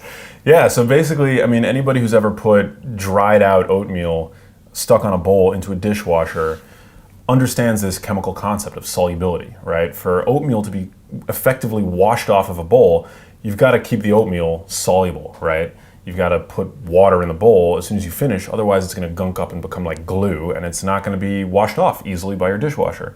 So that's basically the analogy that I use in the book to describe amyloid, which is the protein that aggregates to toxic levels in Alzheimer's disease. Mm-hmm. Now, amyloid hasn't been established as the causative force in Alzheimer's disease. Certainly in later stages, it probably is a causative factor. But for amyloid to be cleaned up and washed away over the course of your sleep, which we now know sleep is actually it turns your brain into essentially a dishwasher thanks to the glymphatic system, we know that amyloid needs to stay soluble. And one of the ways to do that is to keep blood sugar, it seems, from being chronically elevated. And the best way to do that is to eat a diet that doesn't, for one, chronically stimulate or chronically raise your levels of blood sugar, but also a diet that keeps your body metabolically healthy so that you can maintain sensitivity to insulin. So yeah, when we sleep, we have these ducts that have sort of piggybacked on the brain's arterial system that swell and swoosh cerebrospinal fluid all throughout, basically purifying our brains every night when we sleep. It's pretty amazing. Jeffrey Iliff and his team at University of Rochester discovered this network of ducts, and they've named it sort of after the lymphatic system for which it resembles. Mm-hmm. The diet glymphatic interaction, it's a newly discovered system, so we don't have, all the answers, certainly, but what some of the researchers that I've spoken to over the course of writing the book believe is that by keeping insulin low, particularly when we go to sleep, and by not causing it to, become elevated with carbohydrate containing or concentrated foods, we can sort of stoke the ability of the glymphatic system to properly do its job. Mm-hmm. And sort of like scrub the brain of the neurotransmitters that have been used and waste and everything? Yeah, scrub the brain of that amyloid protein, the precursor protein that basically aggregates and forms these plaques. Animal models have also shown that omega-3s can help the glymphatic system properly function. Also, it's most active during slow wave sleep, so fiber consumption has been related to greater slow wave sleep, which is another reason why I think it's so important to eat a diet rich in vegetables. And there was another study that came out recently about the glymphatic system that it's escaping me, but it's important. Sleep is very important. So there's a lot of people experimenting these days with compressing their sleep, monophasic sleep, I think it's called. I just don't see that as being healthy from a brain perspective. Obviously, I remain open, but we really want our brains to flush out these proteins as we sleep because they are created in all of us, and they are related to Alzheimer's disease, certainly. So, I think if we have the opportunity to enhance our sleep and reduce the risk of our brains becoming amyloid landfills, let's let that happen, right? Totally. Yeah, I want to dive into that, what amyloid's doing. But I mean, it's funny, just like 2 days of sleep deprivation, like today, for example, traveling east to west and so forth, I can notice a huge difference. I haven't done any quantitative EEG or anything like that, but my Oura Ring tells me that, that traveling, getting up early and all that. So that's really interesting. But what is amyloid beta doing in the brain? Like, so it's causing these plaques to build up, and then what does that do? Well, it's unclear exactly what amyloid is there for, but recent research out of Rudy Tanzi's lab at Harvard, seems to suggest that it serves an antimicrobial purpose, which is very interesting. It seems to be increased when the brain is inflamed. It seems to be this protective protein that over time, if it's chronically stimulated, can become problematic, particularly when it's not properly flushed away. Amyloid, when it becomes aggregated to form these plaques, seems to compound the damage that's done. So I think really that's why the onus is on prevention. That's why I think pharmaceutical research that have targeted amyloid as a therapeutic treatment mechanism for Alzheimer's disease have failed so frequently, because we're looking we're demonizing the wrong thing, basically. This is similarly to what has kind of happened to cholesterol over the years. Cholesterol was found in the arteries of cadavers that have died from heart disease. Therefore, cholesterol is the causative factor in heart disease. That's the diet heart hypothesis, right? I think it's very similar to what has really directed pharmaceutical inquiry into Alzheimer's disease over the past couple of decades, because on death, which was the point at which the brains, obviously, of cadavers could really be examined, people who have died from Alzheimer's disease, their brains were riddled with plaque. So similarly to what has happened with cholesterol, it was assumed that this plaque is the causative factor in Alzheimer's disease. But as with cholesterol, I think all the research now is suggesting that it's more of sort of it's there at the scene of the crime, unfortunately, but it's not it's not suspect number one at this point anymore. Yeah. Perlmutter's research, I know he's been talking about that for a while, about how amyloid beta is associated with the inflammation associated with microbes and infection. And I think herpes simplex 1 and cytomegalovirus, I can't remember the specific pathogens, but I think that's really interesting. So it's almost as though it was like cholesterol or insulin or whatever. Like if you just target insulin in a diabetic and ignore their blood sugar, they're still going to have complications associated with that. So what I heard you say right there, and you talk about this in the book, and you've been speaking about this for a while, is just that's where the pharmaceutical model kind of misses the target, because they're going after one mechanism but not addressing the root cause, which is multifactorial. Well, that's why Alzheimer's drug trials have a 99.6% fail rate. That's a higher fail rate than the trials for any other disease state, essentially. In fact, Pfizer recently basically pulled the plug on their trials for an Alzheimer's treatment because they're looking in the wrong place. This is a disease that begins in the brain 30 to 40 years before the first symptom. And there are other biomarkers that have been discovered that are associated with the disease that emerge far earlier than this amyloid plaque. And when we look at the health of the body, insulin resistance in the body is related to plaque buildup in the brain. That was research done by, I believe it was Suzanne Kraft. Yeah, so I mean, things that promote inflammation in the body and which we already know about, right? Like insulin resistance, chronically elevated blood sugar, are related to these features in the brain. And so I think that we were looking in the wrong place for all these decades. We're looking in the brain when the answer is most likely in the body and related to our diets, our lifestyles, and all these other things. Over the course of my, journey writing Genius Foods, I'm very careful not to point the finger at carbohydrates exclusively as being the smoking gun in Alzheimer's disease. I think it's so multifactorial. It's our chronic stress. It's these industrial oils that have become ubiquitous in the food supply that are just as damaging, if not more so, to the brain than carbohydrates. There was a study in rats and canola oil. And canola oil. Yeah, exactly. And that's, unfortunately, like you go to Whole Foods, it's everywhere. I was going to ask you too, I don't want to deviate too much, but I love olives, like just real olives. And I can't find them without sunflower oil. But I mean, not that that's the most toxic substance in the world, but these oils do oxidize like at really low temperatures, right? Yeah, well, an animal study was just published. I just posted on my Facebook page yesterday that found that a high sunflower oil diet imposed pretty profound oxidative stress on the liver of rats. And they compared it to extra virgin or just virgin olive oil, and they found that in terms of promoting lifespan and health span in these animal models, virgin oil was the best. Virgin olive oil was the best. Yeah. So, yeah, I think avoiding polyunsaturated oils in the diet, very important.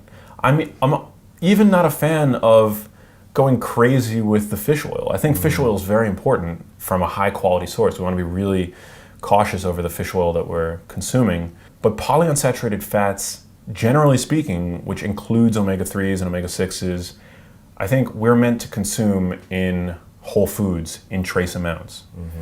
And yeah, in terms of the bulk, the majority oil that seems to promote health, I think it's monounsaturated fat, maybe secondarily saturated fat, and then tertiarily would be polyunsaturated fat. But I think monounsaturated fat is the healthiest. Yeah, it's interesting. And a lot of people that are inflamed, a lot of doctors recommend super high doses of the polyunsaturated omega-3s, EPA, DHA, and so forth. Like, in some cases, like depression or autoimmune diseases, like 15 grams per day, which is very high.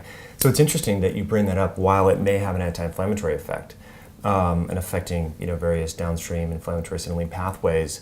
It's prone to oxidation. It's very polyunsaturated. So yeah, kind of interesting to think about. Yeah, and omega-3s are more vulnerable to oxidation than omega-6s because an oil it becomes vulnerable the more double bonds it has, basically. And omega-3s have more double bonds than omega-6s. Yeah. And both of those, they're polyunsaturated. The poly means that they have multiple double bonds. Mono means that they've got one. So monounsaturated fats are always going to be more stable, and saturated fats don't have any.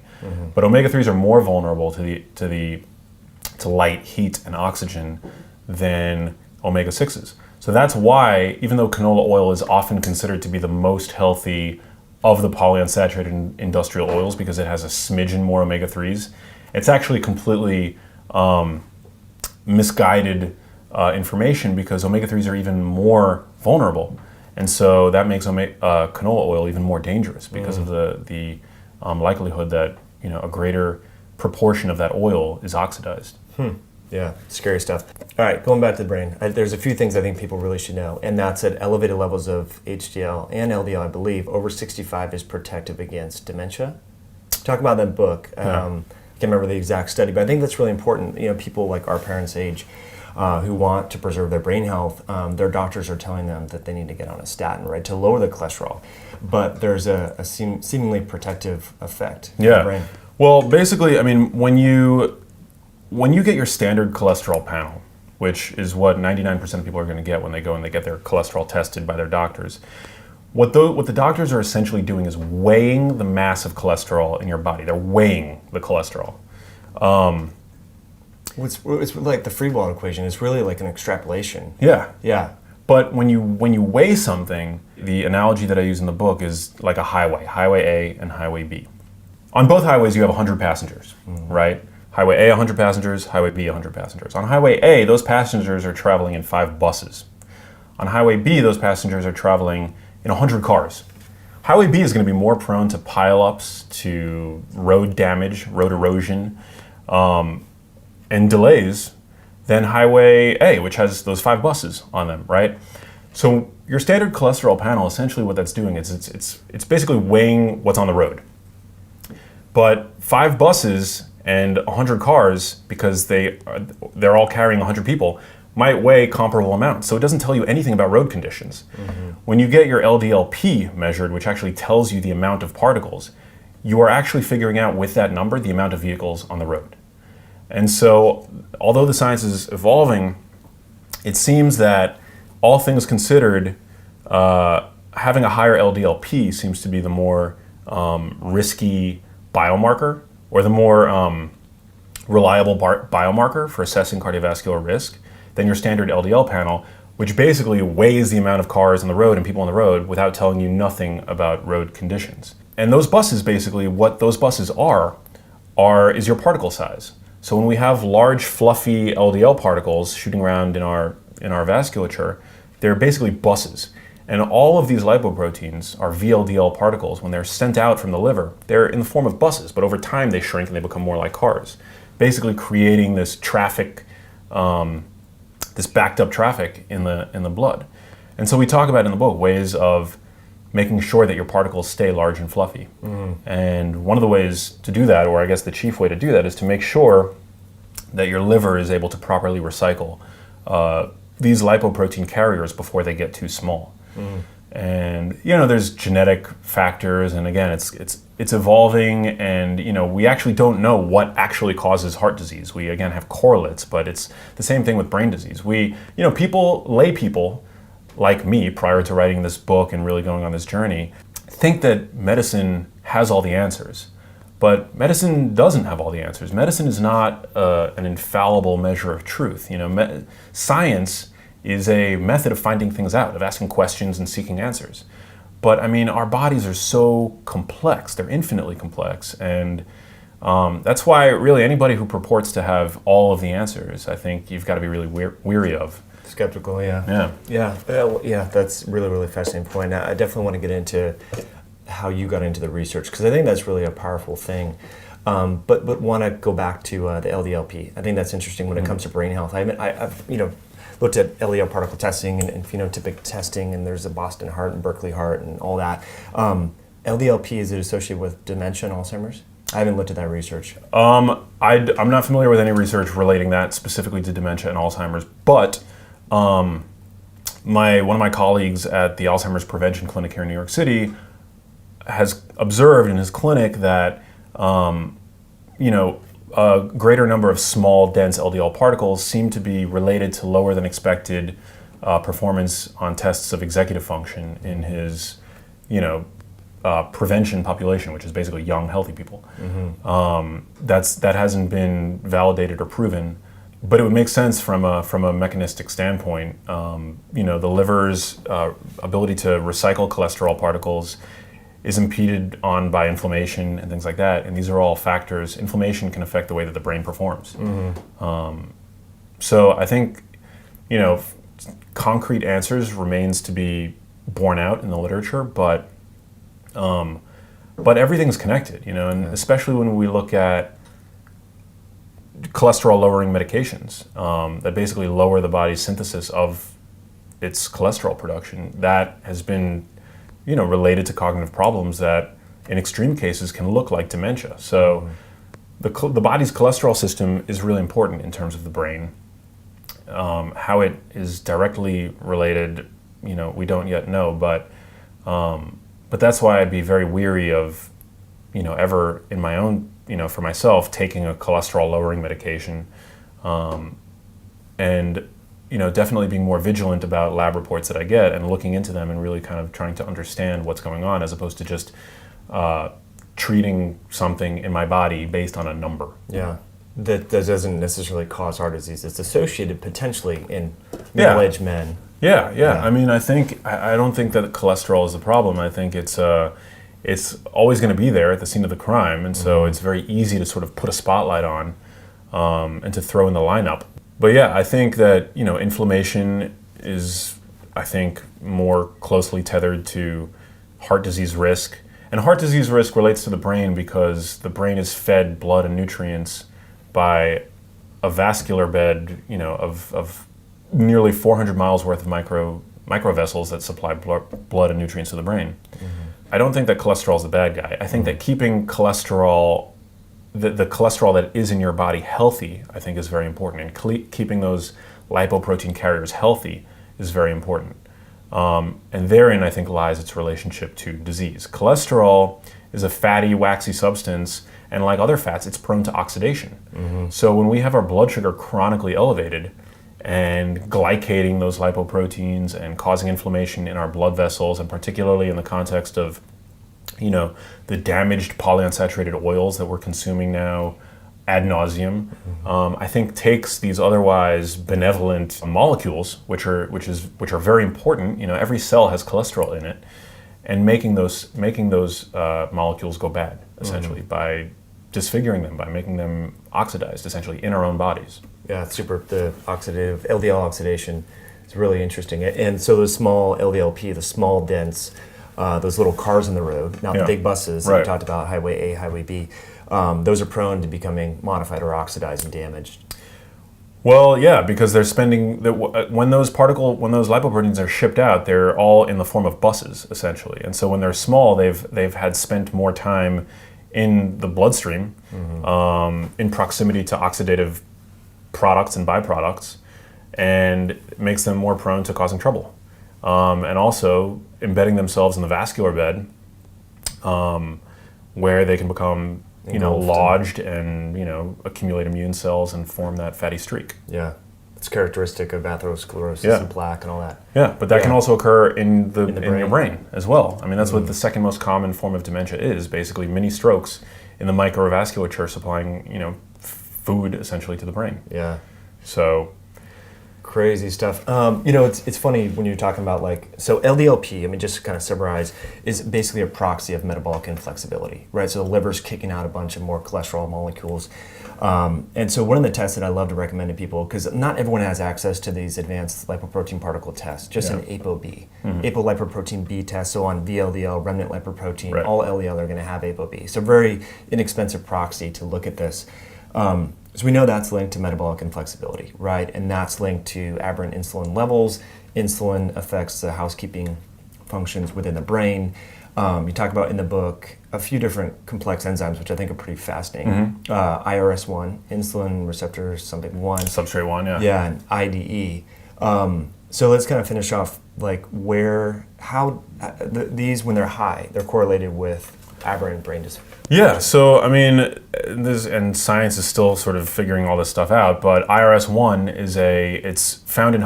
its inactive form is found in higher amounts in people that seem to be at risk for Alzheimer's disease. In fact, one of the major focuses now, I think, for research in terms of combating the epidemic of Alzheimer's disease and dementia that we're seeing in the Western world is starting treatment or lifestyle and dietary interventions earlier, because it's known that Alzheimer's begins in the brain decades before the first symptoms. So early diagnosis and finding biomarkers that are associated or that are evident in people who will ultimately go on to develop Alzheimer's disease is really important, so that we can take steps to minimize our risk somehow.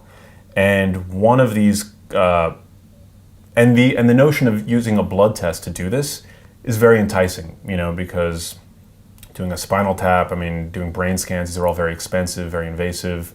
The idea of finding a biomarker in blood is just like a dream, right? Yeah. So scientists found this IRS1 compound that is related to insulin resistance in the brain.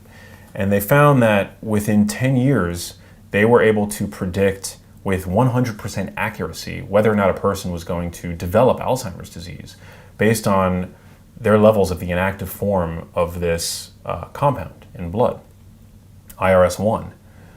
And so that's really exciting. And I actually haven't heard anything since that research was published about IRS1. It's not being used clinically at this point, but it is really compelling. If you could tell somebody 10 years before they were going to develop it that they were going to ultimately be diagnosed with Alzheimer's disease, you would put that person on a strict exercise regimen, clean up their diet.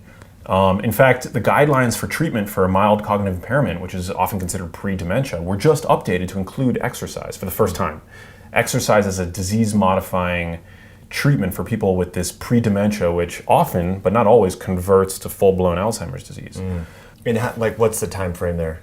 Time scale. So if you're starting to get, is it 10 years, 20 years before it's full? From mild cognitive impairment to Alzheimer's disease, I'm not sure. I'm not sure.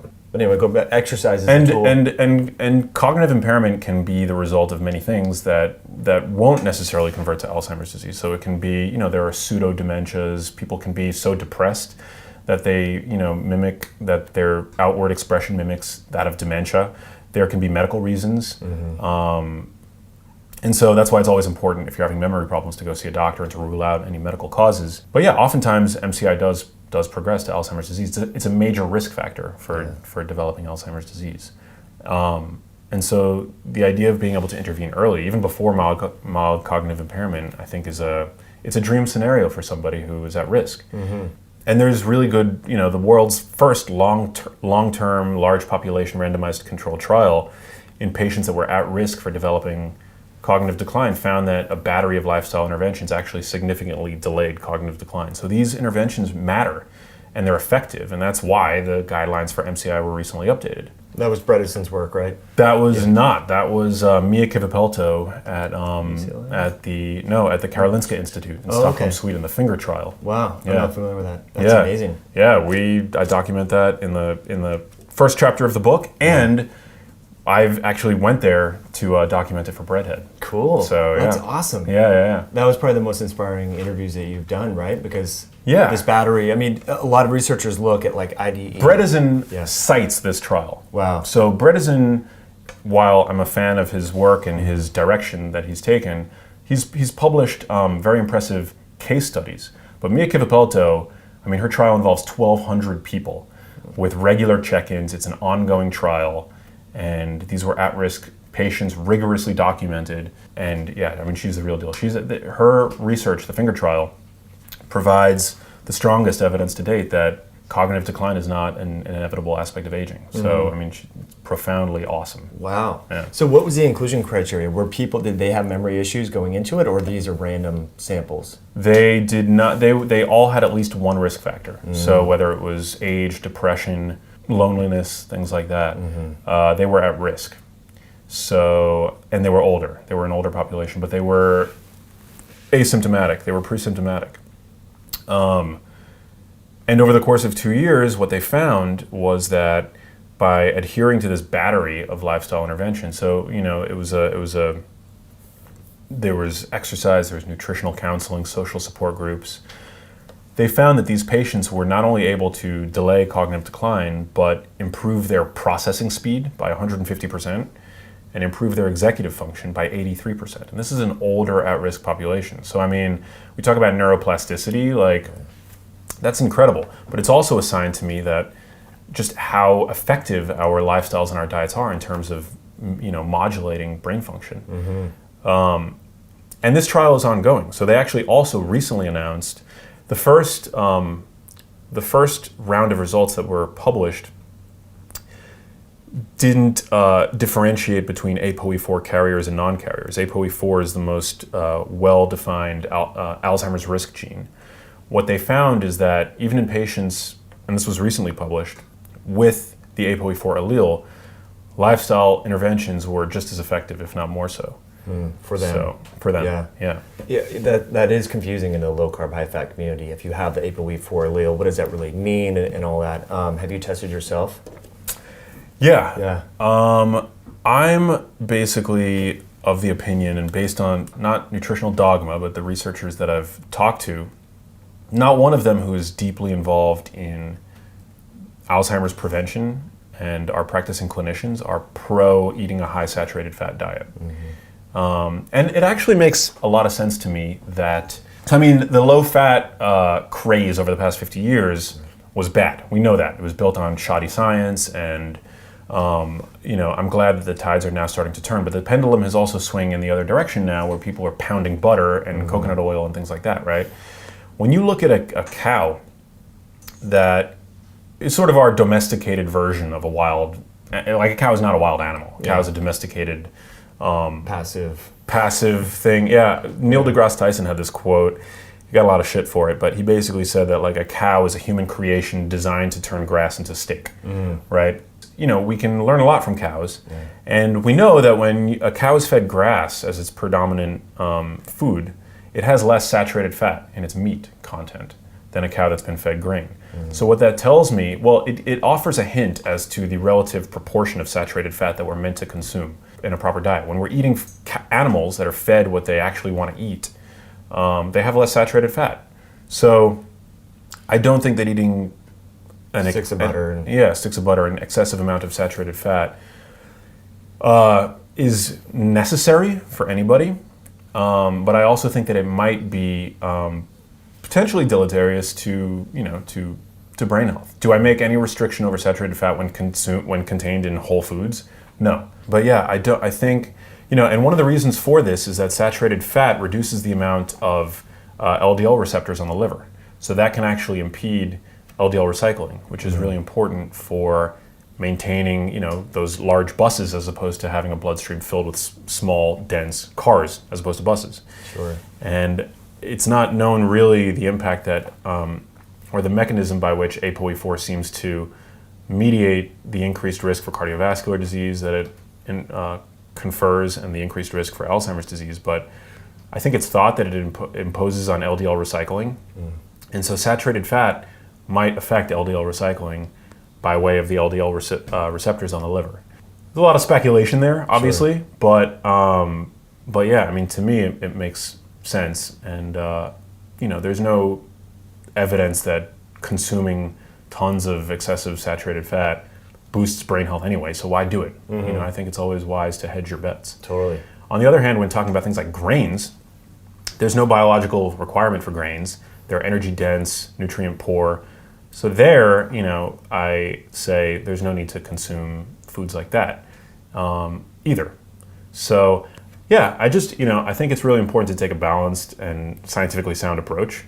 And if in 5 years, 10 years, it turns out that eating sticks of butter is great for the ApoE4 brain, then you know what? I'll adjust my recommendations. Right. But I love your approach, and it's not that popular, I want to say, in the low carb, high fat community, to say that you have a lot of stored energy in your body and use that as the fuel to make ketones. A lot of people want to just change their diet and maybe not exercise as much. And obviously diet plays a huge role. But I love that, in your Instagram stories and your Facebook, so many people think a ketogenic diet is exogenous ketones, MCT oil, MCT powder, all that. But, if we think about like our ancestors, they didn't have access to all these tools. They were making ketones from. I think there's this trend now to hack your way into it. Well, yeah, but also like we in the fitness community have said for a long time, don't drink your calories, right? Referring to sugar and juice and soda and things like that, right? Why should the recommendation be any different when those calories come from fat? We shouldn't drink our calories, whether they're from fat or exogenous ketones. I think that there are applications for exogenous ketones and MCT oil for sure. Like I think that the potential cognitive boost for patients with Alzheimer's disease who develop a food preference for sweeter foods, I think all really great.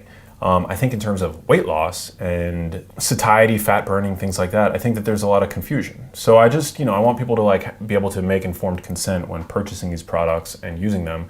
I mean, people that are trying desperately to lose weight and on ketogenic diets and slamming MCT oil and things like that, I think you can still eat too many calories on a ketogenic diet if you're consuming a lot of, nutrient sparse oils and fats. I'm not a big fan of eating a lot of added fats.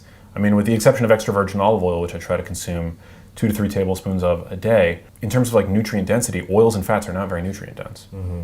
Yeah, good point. So I guess it's a controversial I think it needs to be said. It really needs to be said because, a lot of people are trying to buy their way into it, hack their way into it without causing that metabolic shift within their body via exercise like you talked about.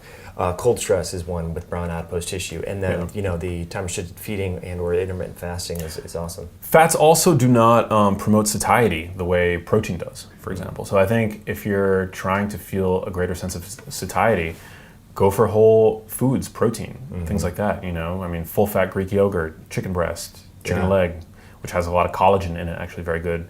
Also an under-consumed protein. A piece of steak. I mean, in terms of wanting to feel satiated, protein seems to actually have the biggest impact. Mm-hmm. Yeah, post-workout, instead of whey protein, I do raw egg yolks for my chickens in the backyard. So it's been amazing, yeah. That's awesome. I figured I'm buying, one of the things in February, my goal is to not have any food in a package. And that's hard to do, right? But just to make sure that I'm getting vegetables right from either the store, my backyard, or a farmer. Even meat, it comes in a package. I'm trying to get it direct. I think we under-recognize the amount of endocrine disrupting chemicals that we're all exposed to. So anyway, the point of telling you that backstory is the whey protein. It's in a plastic jar. I mean, it's a HDPE plastic, probably not leaching BPA or whatever. And so it's been amazing the satiety-inducing effect of just 3 raw egg yolks post-workout. I'm like, man, why didn't I think about this earlier? Everyone's buying egg protein powder and all this. So anyway, kind of to reinforce to people like you can eat real food in applications where normally the fitness industry is trying to encourage us to buy some sort of packaged refined substance. Yeah, and look, like I take whey protein occasionally. Whey protein is actually really high in like sulfur-containing amino acids, which are really good for your body's detox pathways. So but it's also a very insulinogenic protein as well. But also I love to lift weights and work out and stimulate muscle protein synthesis. So I mean, that's why I'm taking whey protein. Yeah, I just, I like supplements. I have nothing against the supplement industry. Sure. I'm a fan of food producers that are, putting out healthy products and, nothing against them. I think it's really up to the consumer to be informed about the choices that they're making and to not fall victim to marketing at the end of the day. I was at a grocery store the other day and I saw they're now making organic Doritos and Cheetos, which, Like gluten-free though. Yeah. I mean, it's mind-boggling. And, on the one hand, I'm happy that for a mom that wants to basically supply somewhat healthier products to their children that have maybe had a taste of Doritos at their friend's house, that option exists. But those foods are not really healthier at the end of the day. It's where we believe that they're healthier because they're slapped with that buzzword that they're organic. And for somebody who's a busy parent, as you know, you're a parent, I think it can be really misleading and really challenging to sort of cut through that. So I just, that's what my mission really at the end of the day is. It's to provide information for people so that they can make informed consent. I feel that my mom, ultimately, which is the reason why I got into this to begin with, was victimized in many ways by the food industry, by the government recommendations, by things like that. So my hope is to help prevent others from becoming victimized in the same way. I certainly don't want to be victimized by misinformation. I want to prevent that from happening to other people. So that's what drives you. I grew up consuming corn oil. I mean, I grew up in a apartment in New York City with access to healthy food. I was fortunate my parents were able to afford healthy food. Nonetheless, my refrigerator was stocked with margarine, and there was always corn oil by the stove, and I was told growing up not to eat eggs because they contain cholesterol, it's bad for the heart. So if that advice was truly rooted in science, then I wouldn't use the V word, the victim word, right? But now I know, based on my research, that those guidelines and that nutritional advice was the end result of money, profiteering, and the sugar industry lobbying and investing in huge, heart associations, the Heart Association, and that trickled its way, bad data, trickled its way down to the government recommendations and the food industry basically exploiting our collective ignorance at a time when nutrition science was just being born. So that's why I use the V word, and but that still continues to happen today. Like it still continues to occur. I mean, there's the New York Times recently published that these soda companies they formed an organization basically to put the blame of the national obesity epidemic on inactivity and sedentary lifestyles as opposed to food and things like that. But this is an organization literally funded by the sugar industry. Oh man. I've posted articles about how dangerous added sugar consumption can be, and I've been tweeted rebuttals by organizations that are funded by the sugar industry. So I mean, it's like they're censoring media to basically, cover their butt. Yeah. Wow. So shocking. Yeah, I mean, they advertise. I mean, the Super Bowl just happened this past weekend. I mean, there's Pepsi all over and Gatorade, and so there's big money going on there. And coming back to the brain a little bit, one of the things that intrigued me about the book. And you talked about this in our last interview, which I'll post in the link below this video and so forth, is one characteristic of a demented brain or a brain with Alzheimer's is the inability to utilize glucose properly because insulin's. So is that a big mechanism here? I mean, if we there's inflammation, which we've talked about, cholesterol and lipid signaling and so forth, but are these brain cells starving for energy? Yeah. And that's how the MCT oil and fasting and all these lifestyle modalities is helping to reincorporate ketone derived energy sources? Well, yeah. I mean, diminished glucose metabolism is absolutely a feature of a brain with Alzheimer's disease. By the time somebody's diagnosed with Alzheimer's disease, whether or not they carry the ApoE4 allele, brain glucose metabolism has been reduced by 45%, according to the Framingham Heart Study.